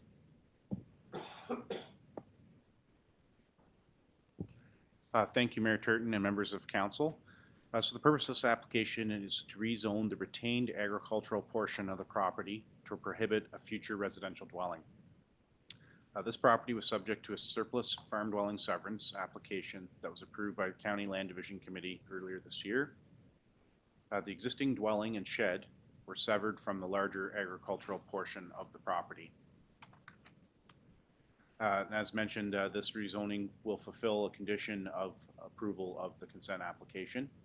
And in conclusion, planning staff have no concerns with the application and have prepared a draft zoning bylaw for council's consideration. Thank you. Thank you, Curtis. I'll ask Ashley, our planning coordinator, to share her comments, please. Perfect, thank you. So just to add, I think these are pretty straightforward. We see them come forward. Maitland Valley did previously comment on the open water course on the property as it was unmapped and identified as a flood hazard. However, this has been since addressed with the submission of a flood study to Maitland Valley that they're satisfied with as part of a condition of the consent. And as such, Maitland Valley had no additional comments or objections to the zoning amendment. Town staff are in support of this application as it is consistent with the county's official plan and applicable provincial policy. And we do note that the comments and conditions provided as part of the consent application still stand. No neighboring landowners or residents submitted registrations to attend or speak to this report, and we are recommending that council receives this report for information, and being that they are straightforward, considers passing a bylaw in open session today. Thank you, Ashley. I neglected to introduce Les Turbot, the Reed's agent, and so Bob and Doe are here today. Bob and Doris Reed, pardon me. And if Les, you want to take the mic, please, and state your name and speak clear into the mic. Thank you. Thank you, Mayor Turton and Council. It's a pleasure to be here this evening to deal with a less complicated matter than the two items you've just dealt with. This application is quite straightforward. My name is Les Turbot. Thank you. I'm acting as agent for the Reeds and assisting them in stepping through the process to fulfill the conditions of the severance that was granted to them by the Wellington County Land Division Committee earlier this year. So we are skating through those conditions, of which this is one. The planning reports that have been prepared by the county and by Ashley are accurate. They've been well done. There's really not too much more that I'm able to add at this point, unless you have any questions. And as Mayor Turton mentioned, Bob and Dodie are here as well to answer any questions that may arise. Thank you. Thank you, Les. Mr. Turbot, I'm going to ask, is there anybody else in the council chambers that want to speak in favor or against? Bob? No? Okay, so I'm going to see if there's council questions. Any questions? All right. Seeing none? Nothing else? Anybody? Okay. I'm going to state the following then. If you wish to be notified of the decision of the Council of the Town of Minto in respect to the proposed zoning bylaw amendment application, you must make a written request to the clerk of the Town of Minto at 5941 Highway 89, Hairston, NOG 10, or by email at Annalene at town.minto.on.ca. And I'm going to adjourn this public meeting. We'll deal with the bylaw a little later. We have a delegation. Going to give everybody a minute. If anybody wants to leave, you can stay. Otherwise, I'm going to pass the chair to Councillor Dirksen. Thank you, Mayor Turton. And I'll pass it over to Treasurer Gordon Duff, and he can introduce our guest. All right, thank you, Chair Dirksen, now that we've cleared the room. So I'm very pleased to introduce Murray Sort, who's the managing partner of RLB Auditors. And this is a presentation on the 22 financial statements, which got up. They're blue.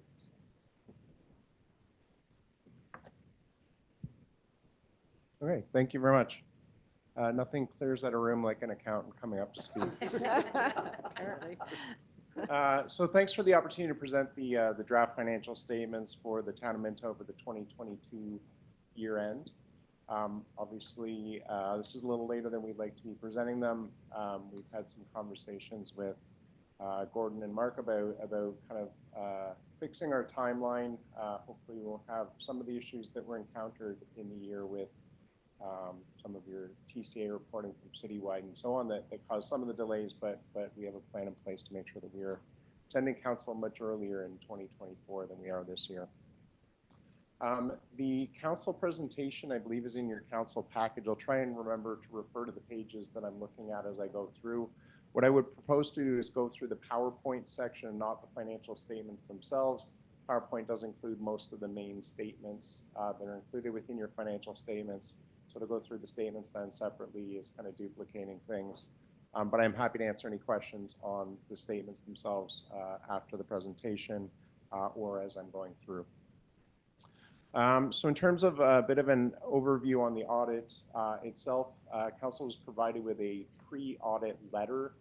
Would have been around this time last year for the 2022 year end, highlighting some of the details of our audit plan, including materiality, some of the risks associated with the audit, accounting changes, and so on.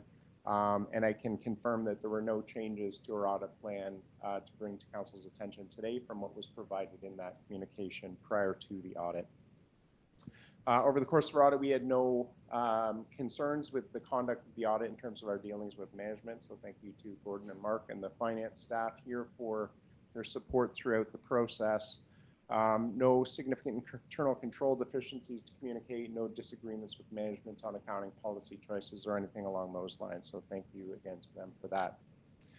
The audit report is a clean audit opinion. It is the standard audit opinion. You would have seen it on your audited financial statements in years past, and it is unchanged other than obviously reporting on the current year rather than prior years. So that report does confirm that the financial statements are presented fairly in accordance with Canadian public sector accounting standards. That's the accounting framework under which all municipalities report their finances. So it is that clean audit opinion that you are looking for from us, and we've done the work in order to provide that today. I will just comment, though, that the report is provided in draft, so the audit report is unsigned at this point. Once we have council's approval of the draft financial statements, that's when we sign the audit report and provide the final version to staff for posting on your website and all those things. So the statement of financial position is the first main statement that you'll see in the financial statements. You can see that the cash and investments both down the very top two lines. In terms of the presentation, I'm on slide number 6 based on our page numbers. So cash down by about $3 million, investments down by about $700,000 or $650,000. Basically, we'll get to the cash flow statement, but because of the significant capital expenditures done by the municipality on the year, that's the primary reason for the decrease in your cash position on the year. Just below cash and investments, we have a number of different types of accounts receivable. There's taxes receivable. That balance is actually down on the year. which is certainly a good sign. What we're seeing across our municipal clients, and we'll see that when we get to the graphs, is that taxes receivable seem to have crept up through most municipal governments in 2022 versus 2021. So good sign to see the year tax receivable have actually decreased. Other accounts receivable, you can see below that, there's kind of a general accounts receivable line, which is just kind of various receivables from the county and other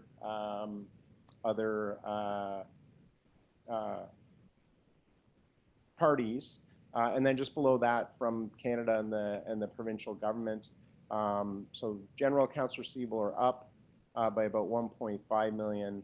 Accounts receivable from the federal government is HST rebates. So on all of the capital work that I mentioned, the municipality is entitled to rebates on most of the HST. It pays on those. So the receivable from the federal government is up by about $1 million. There's also about a $650,000 increase in accounts receivable from the province related to one particular grant receivable at the end of the year, the ISIP grant in particular. Just below that, there's receivable from North Wellington Healthcare Center. That's a loan receivable that's paid down to the tune of about $50,000 a year. So that balances down to about $1.2 million at the end of 2022. And then lastly, there's a long-term investment line, which is the municipality's investment in West Ontario Power. That's just recorded at cost, so you can see that it's unchanged from the year before. In the middle section, we have liabilities, accounts payable and accrued liabilities being the first one. That balances up by about 1.4 million, primarily because of capital projects on the go, including holdbacks outstanding to be paid at the end of the year. Below that, there are post-employment benefits, basically being a liability for post-employment costs for staff. That balanced down slightly. And then a couple lines of deferred income. First one being deferred income related to rec programs and facility bookings. So there's about 190,000 from that. And then obligatory reserve funds, so that's your development charges, gas tax, and other obligatory reserve funds. That balance being up by about 1.6 million up to 3.5 million. We'll see that in the schedule, in the note later in the slides. Lastly, we have long-term debt down by about 1.2 million just because of repayments made on the year, and down to about 10.8 million overall. So net of all of those things is your net financial asset position down to about 5.6 million from 8.1 the year before. Basically, as I said, because all the capital expenditures on the year, decreasing your cash, but increasing your capital assets, which we can see just below. Capital assets up to about 87.1 million from 81.6 the year before, again, as a result of all the expenditures on the year. Two more non-financial assets, inventories and prepaid expenses, generally pretty consistent year over year, a bit of a decrease in each.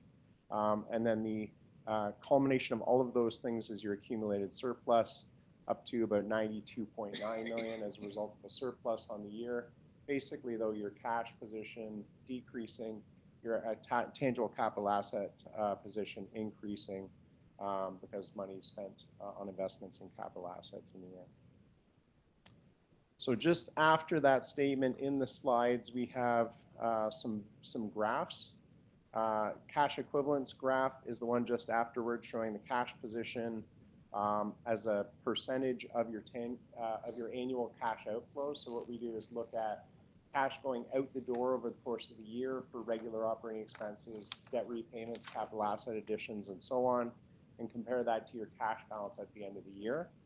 And basically what that shows is that because of the significant expenditures in the year, your cash position decreased to be more consistent with what it had been in 2020 and prior years. It was up higher in 2021 with less capital expenditures and the higher cash position that I mentioned. The next slide is the taxes receivable slide. So this highlights what I was saying about your taxes receivable being in a good position. Certainly over the last 4 years, your taxes receivable as a percentage of the total tax that the municipality has levied has been around the 4% mark. That is certainly lower than the average or other municipalities, meaning that Minto has done a good job of collecting on its taxes receivable. That 4% is the total, the percentage outstanding at the end of the year of all the taxes collected by the municipality, including the amounts collected for the county and school boards. So that is really a very commendable number to be down at 4%. The Ministry of Municipal Affairs and Housing would consider anything less than 10% to be a low-risk situation. So the fact that you're at 4% is certainly a good sign. The next slide is the long-term debt slide. The municipality does have more debt than the average or other municipalities. It's well within, or you're within your debt repayment limit. So the fact that it is above is not of particular concern. The comment I always try to make is that some of our municipal clients are very reluctant to take on debt, but as a result, they kind of diminish their reserves and reserve funds. I'll get to that schedule in a minute, but your reserves and reserve funds are in a strong spot. So it's kind of a balancing act. The other comment I'll make is that as an accountant, I can't project what your needs are going forward for infrastructure and capital asset additions. So this is just kind of a comparison of dollar amounts in debt versus other municipalities. When we get to the reserve fund, same thing. It's a comparison of what's in your reserves and reserve funds compared to other municipalities, but not a comment on what those balances should be based on your needs going forward. The next slide, though, is the tangible capital asset slide. What this shows, the green line being Minto, the blue line being the average or other municipalities, is that Minto consistently spends more based on as a percentage of its tax revenue than other municipalities.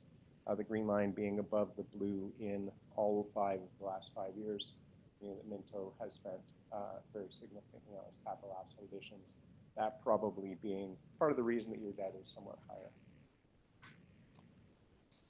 A couple more slides on tangible capital assets. The one which shows blue, green, and yellow bars is a comparison of the blue being your actual capital asset additions, the green being your budgeted capital asset additions, and then the yellow being your amortization.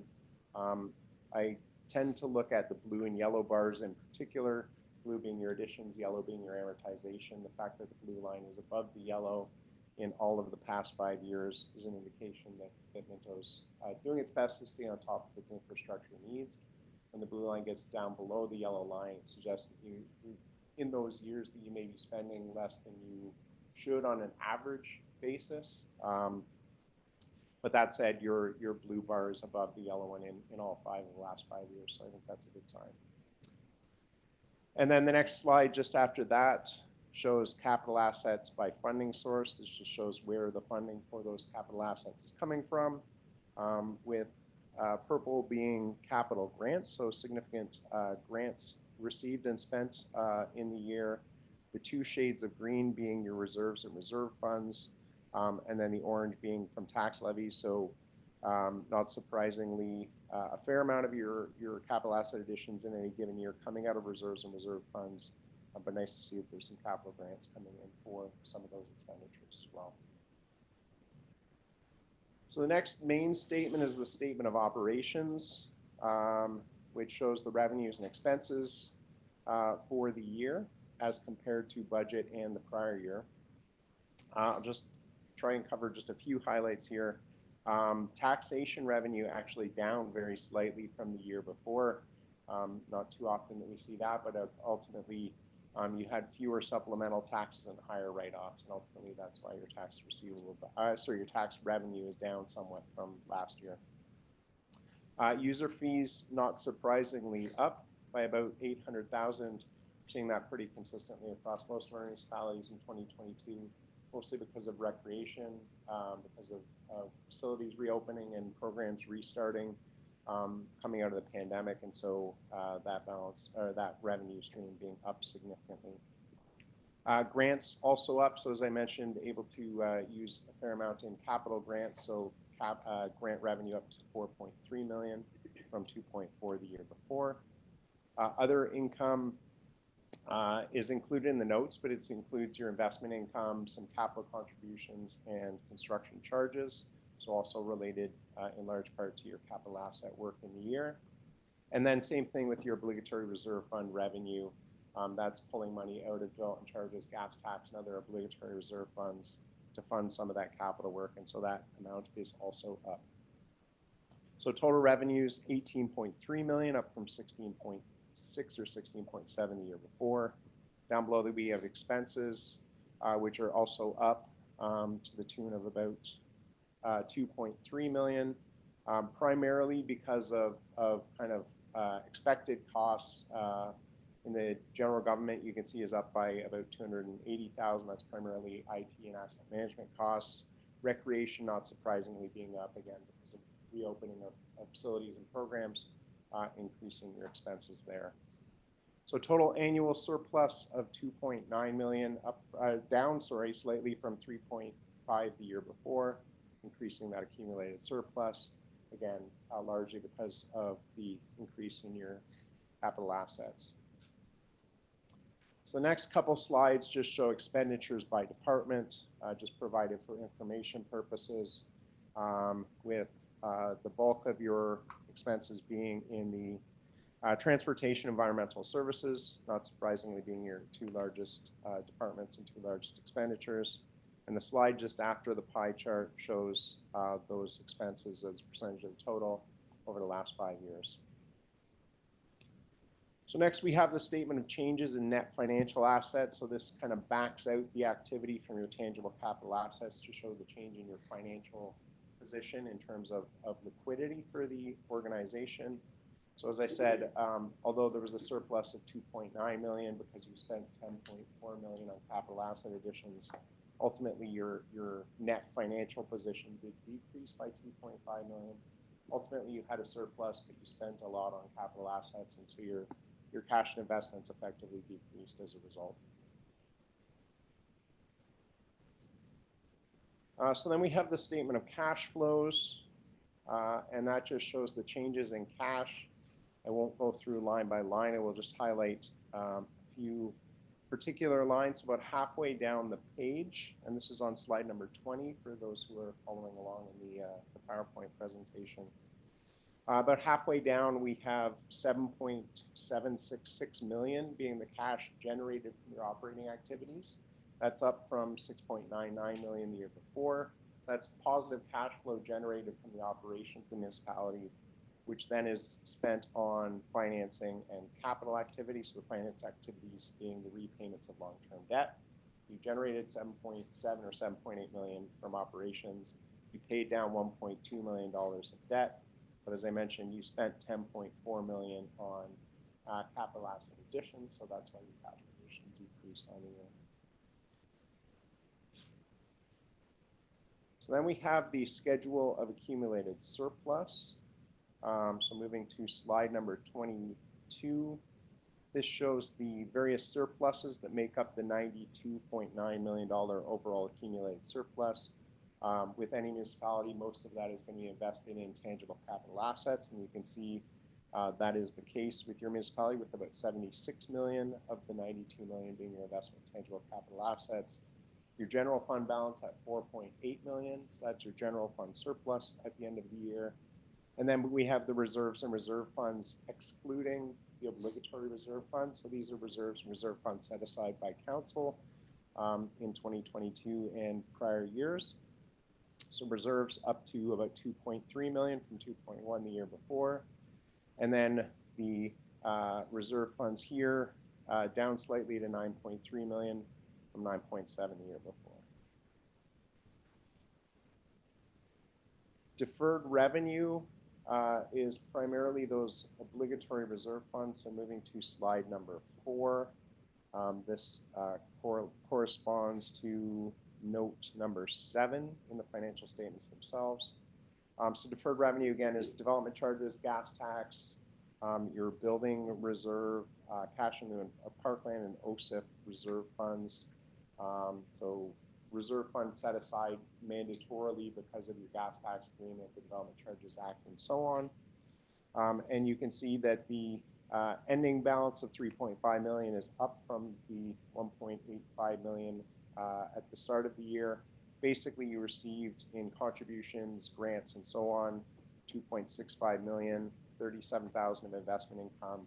You spent just over $1 million out of those reserve funds, so those reserve funds have increased on the year.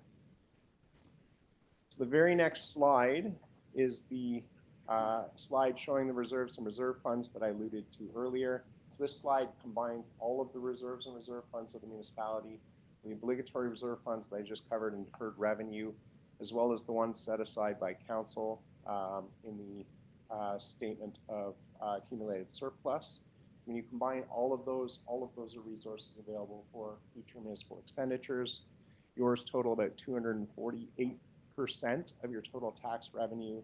The average for other municipal clients is about 207. So that's where I kind of alluded to the fact that your reserves and reserve funds are more funded on a dollar for dollar basis relative to your tax base than the average of other clients. So that takes us through what I had planned to cover in terms of the financial statements. Next steps are, subject to any questions, are anticipated approval by council of these draft financial statements, after which we'll get Gordon to sign the representation letter, and that will allow us to submit the financial information return to the ministry on your behalf.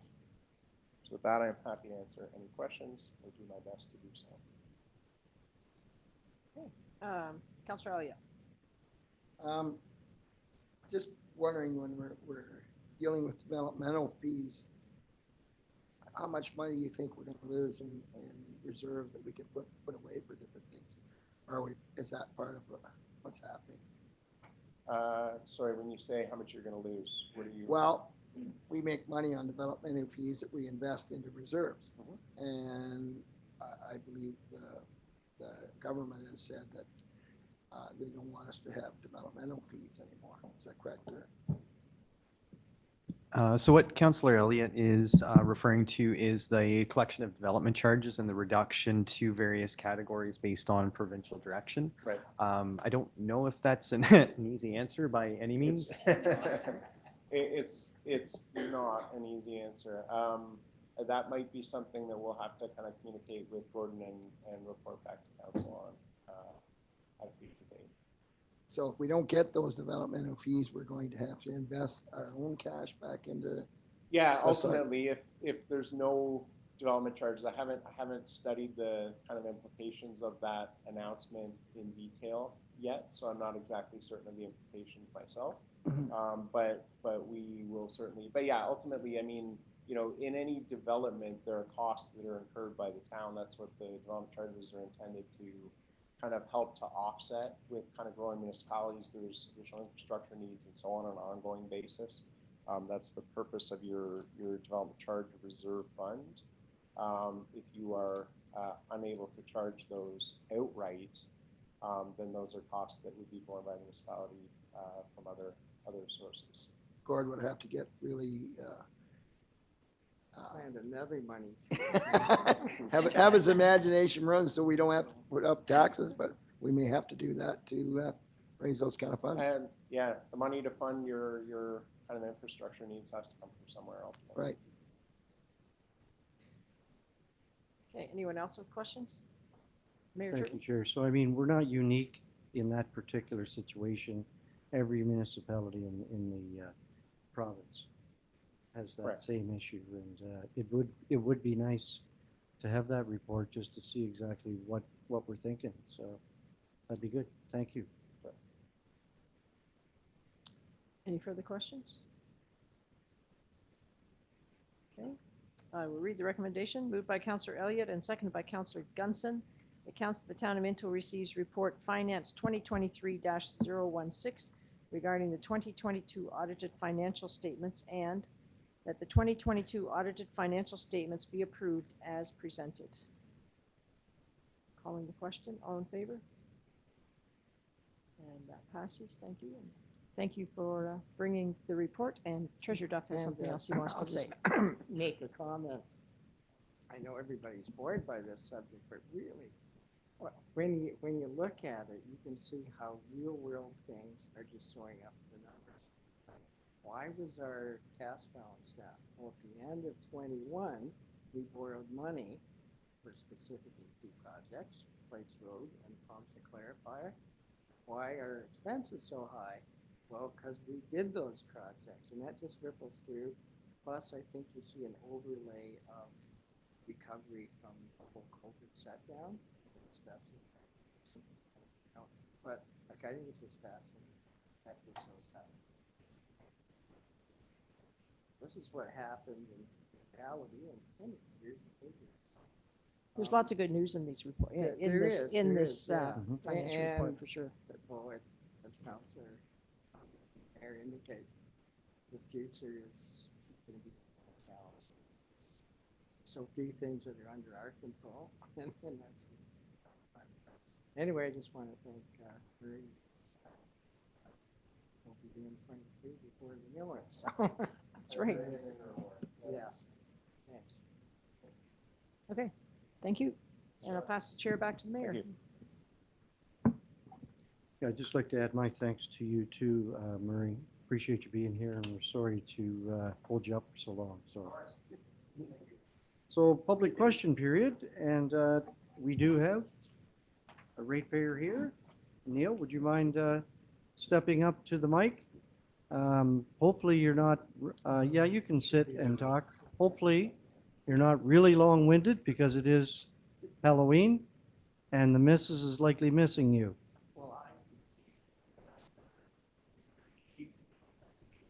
Your funds are pretty good.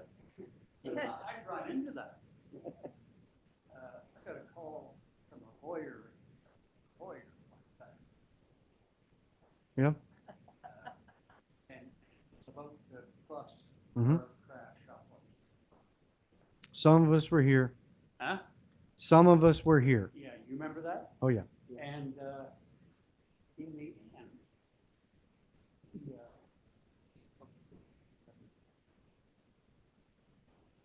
oh,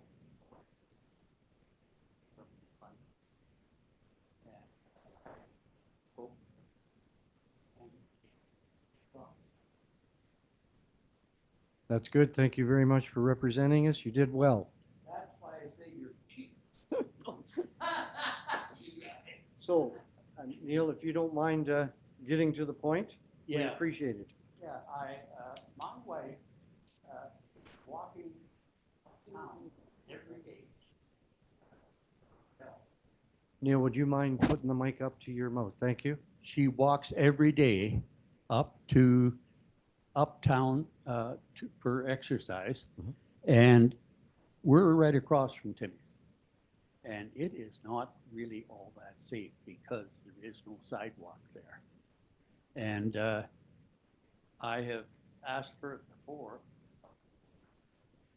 Please, would you put that under, you built sidewalks every year. So I'm going to ask Public Works Manager of Roads and Drainage to comment. Quick comment. Thank you, Mayor Turton. Sidewalk is to be included in that section of the road there, Lower Street North, basically from Adelaide to the northerly boundary there, the connecting link. Yeah. However, it has been delayed due to future development, sort of not coming to the town as quickly as we were anticipating. Back in 2013, we did that one section of the connecting link from William to Adelaide in anticipation that that would have happened in the very near future after that. And it just continues to be delayed, unfortunately. Well, that, I understand that. I mean, I worked here for 32 years, long before all of this. But I understand priorities. But one other thing, and I'm not chastising you specifically, I'm just saying that they built the bridge. It's a Keene Bridge, and it bounces. Never know. And fixed it up. Well, does anybody here know what that cost? On the 12th, the one on the 12th, Yeah. what's your on the recollection? section, Oh, right down by the county road. our treasurer left us. Well, Neil, we can get back to you on that. Well, no, but the point I'm telling you is that there's 5 other bridges just like it.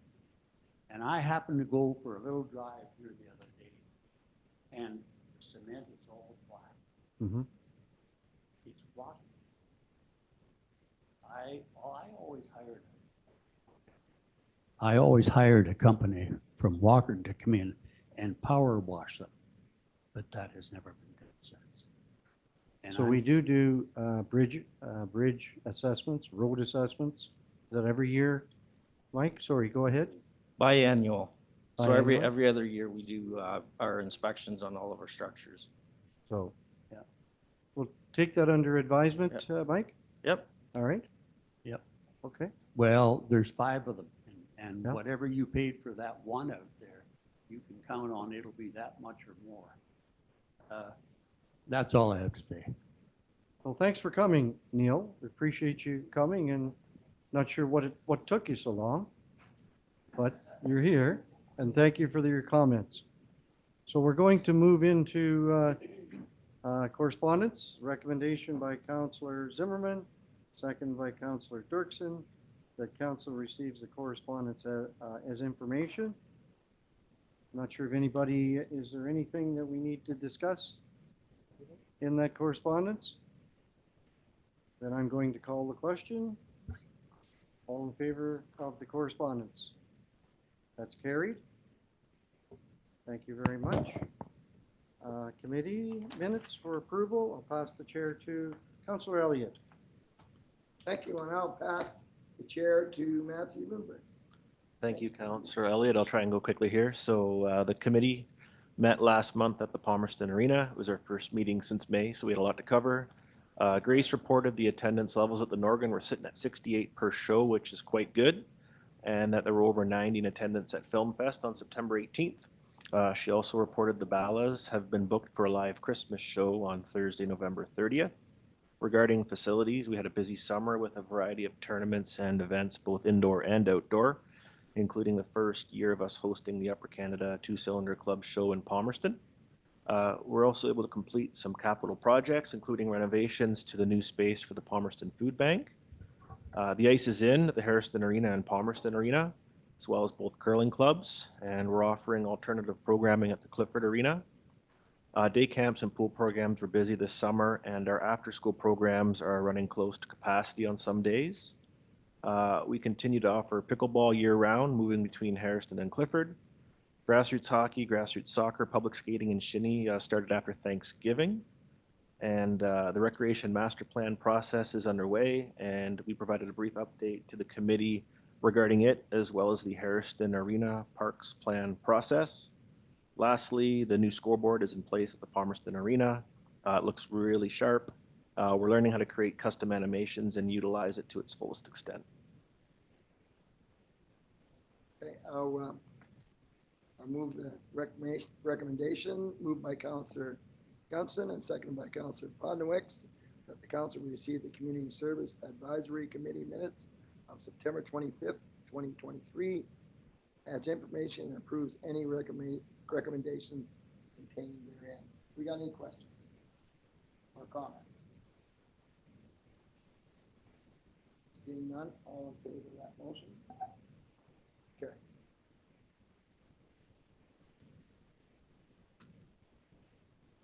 Cultural Roundtable minutes from October 23rd. I'll ask Belinda to present, please. Yes, thank you, Mayor Turton. Happy Halloween. I also have a little trick-or-treater waiting for me, so I will go through this quickly. Culture Days, I want to highlight, we haven't met since June, so this was a long meeting, but I'm just going to do the highlights for you.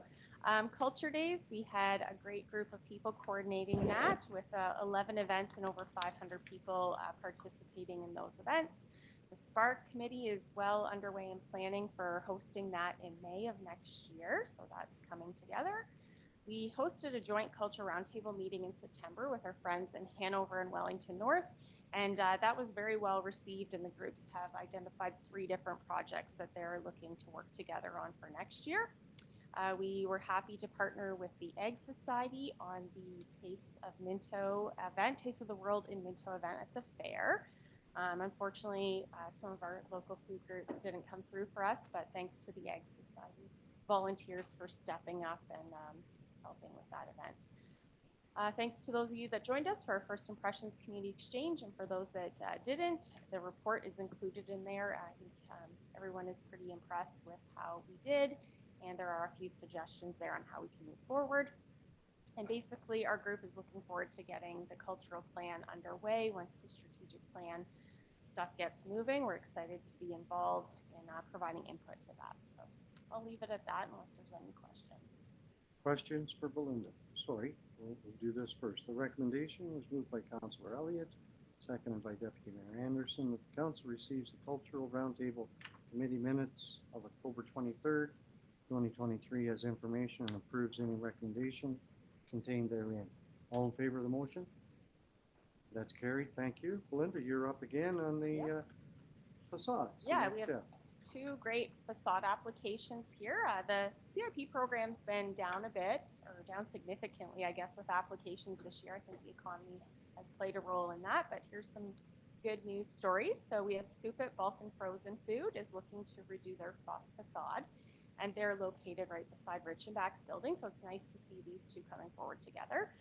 But basically what Maggie is proposing here is to remove the shingle awning, to construct the architectural cornice and signage area that would match the building beside it, replacing the entrance door, installing new windows, covering the bottom brick, so it's a raised panel style similar to the building next door, and then painting the plywood and apartment door area. So a significant improvement here. I did include the photo of the building next door just so you could see what it would look like.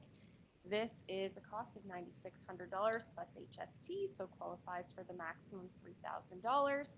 And the committee voted electronically and was in favor unanimously.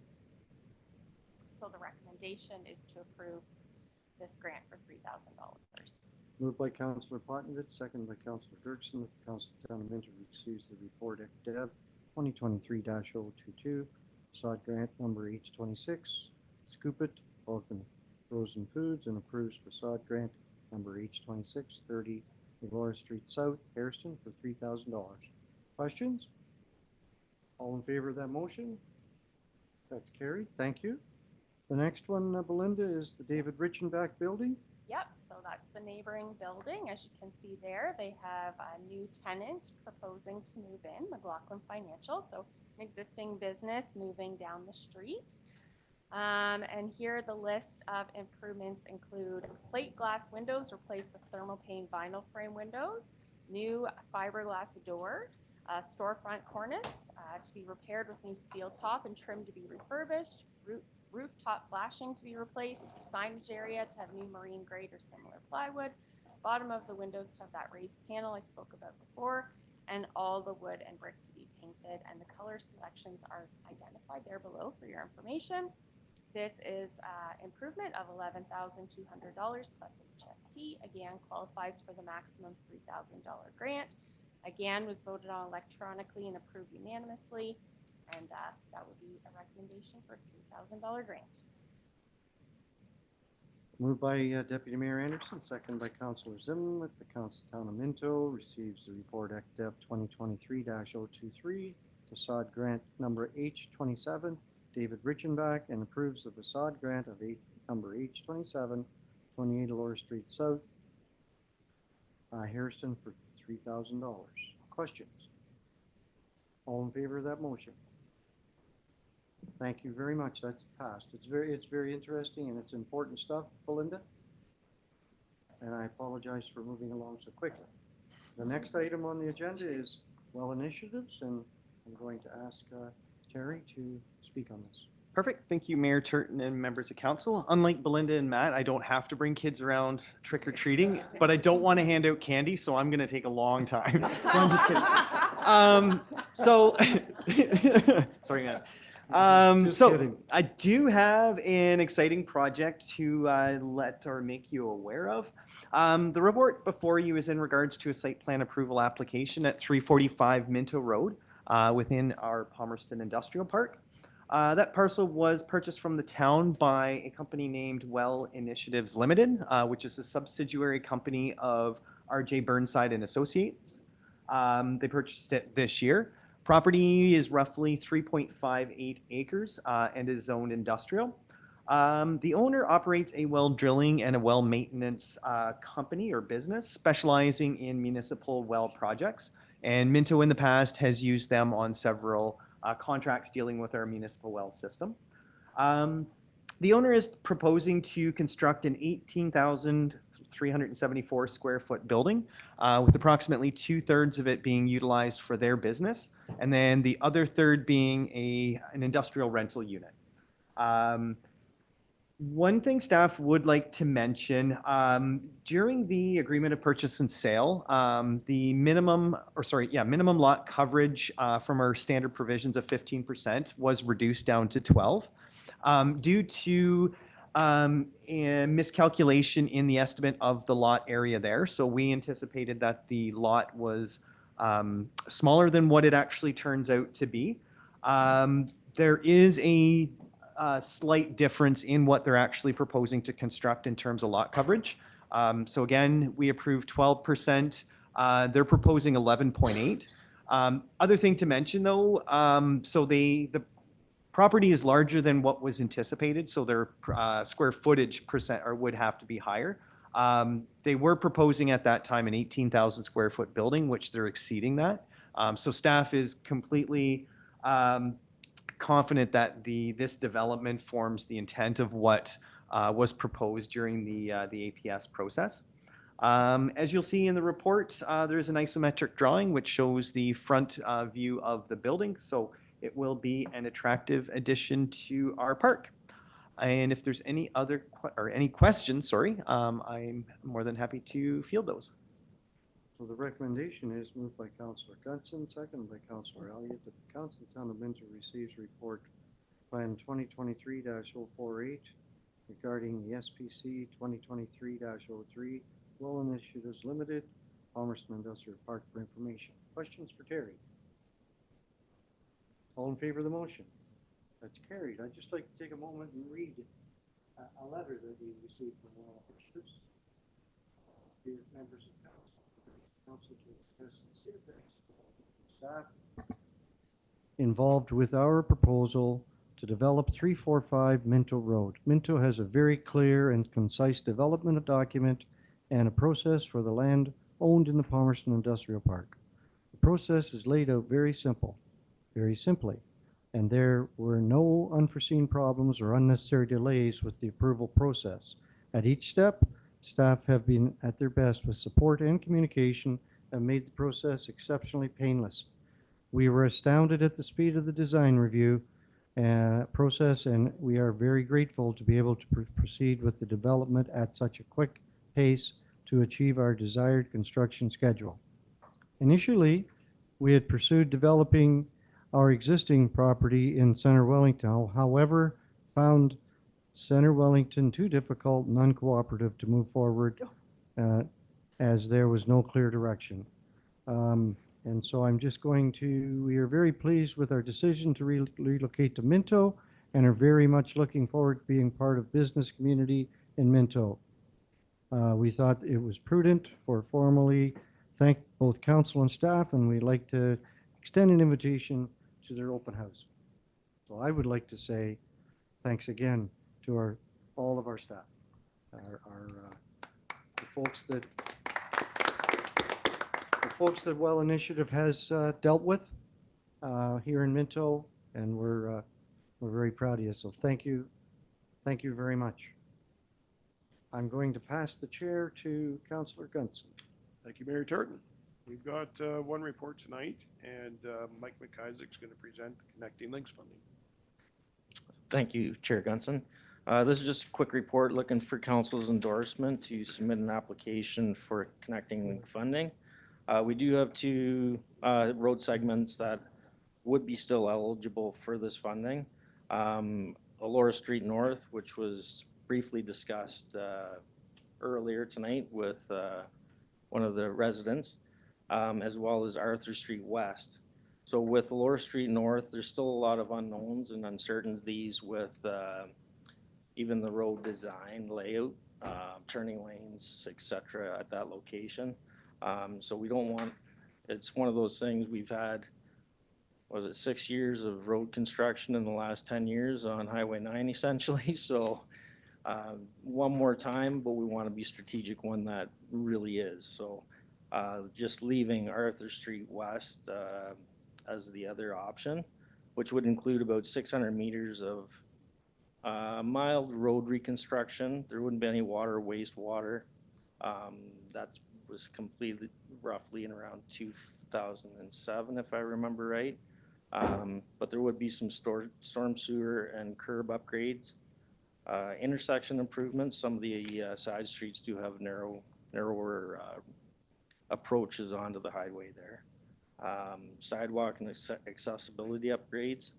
The last time the bridge was redone there at John Street, it wasn't really constructed accessibility wise for wheelchair access and et cetera. And then also look at the possibilities of the PXO, putting that in place as well.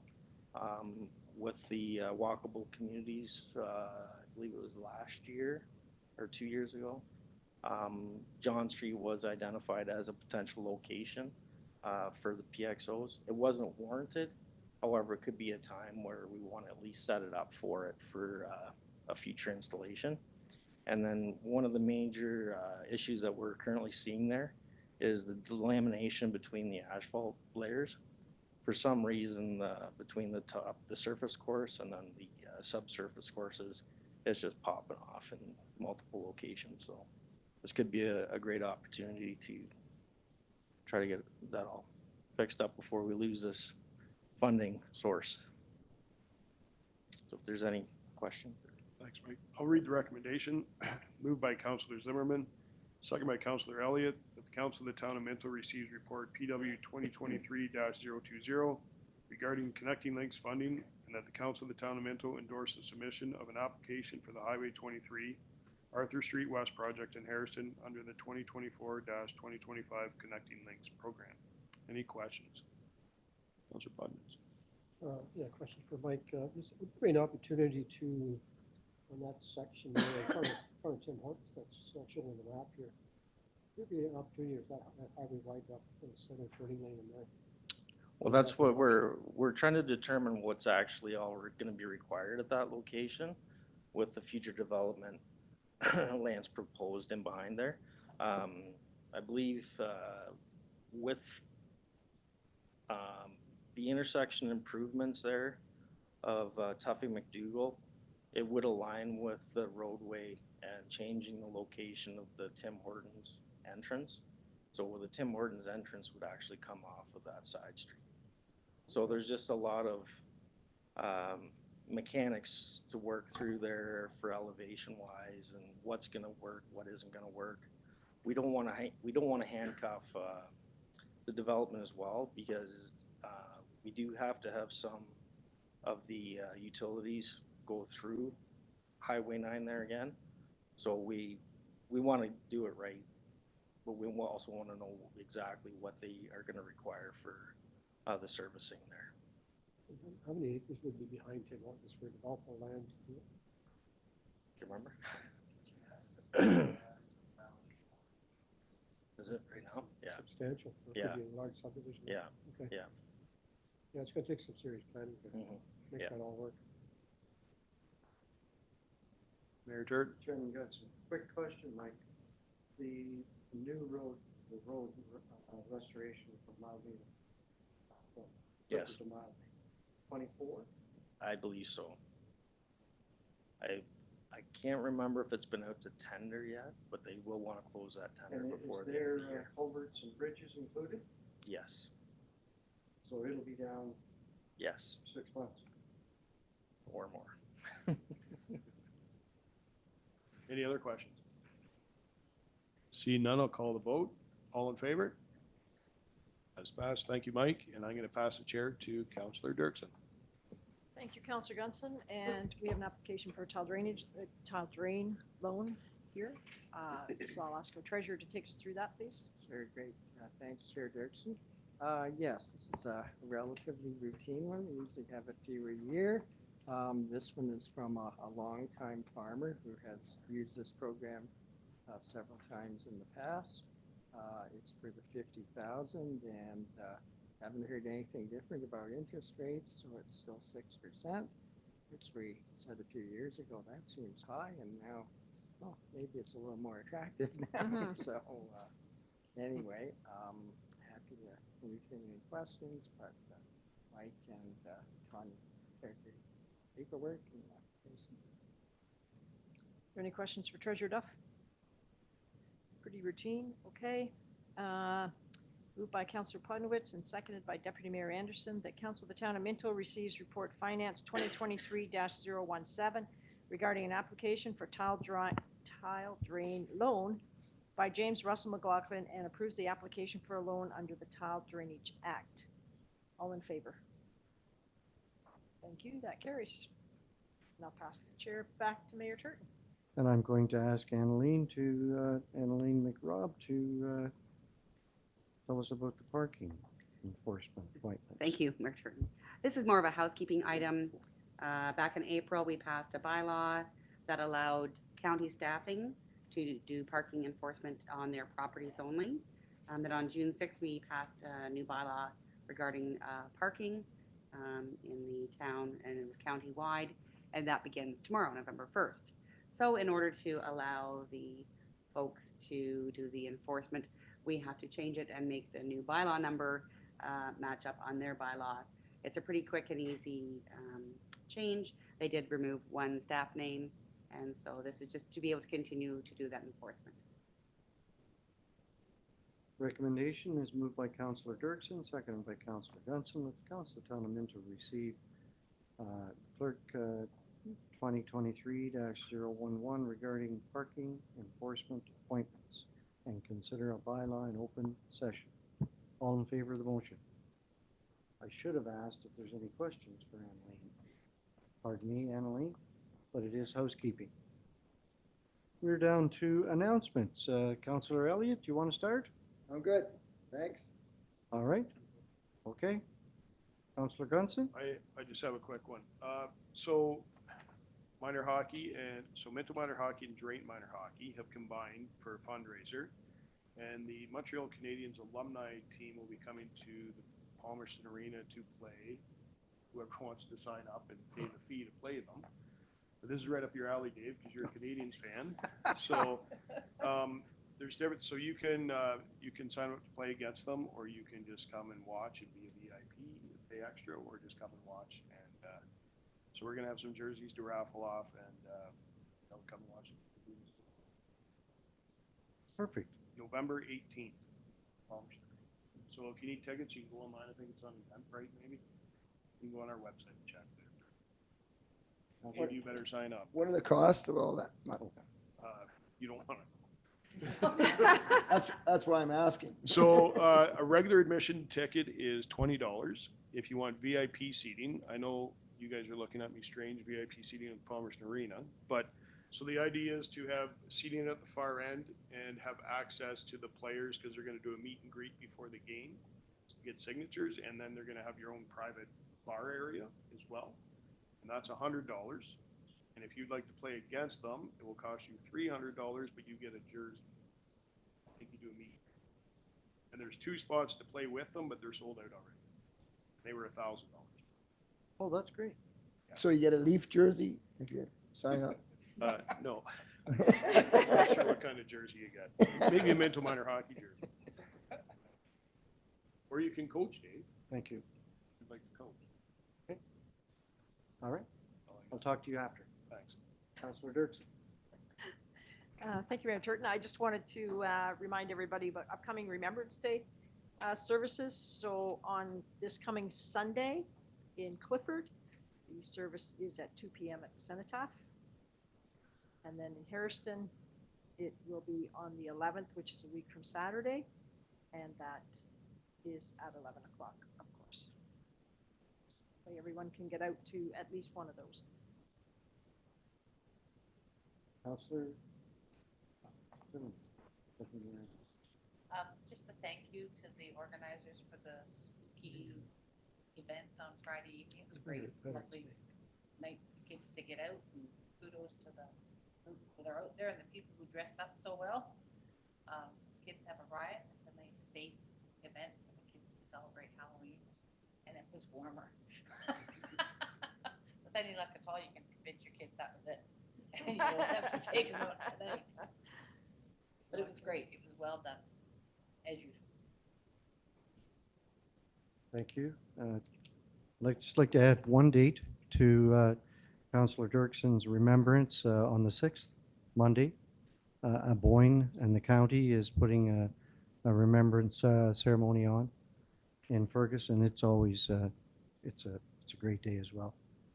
And I'm sorry, Mayor Turton, I should have obviously mentioned Palmerston's service as well at 11 o'clock on the 11th day of the 11th month. Sorry, I'm involved in the other two, so they are the ones that are top of mind for me. But yes, Palmerston, of course, will be having a Remembrance Day service. Okay, thank you.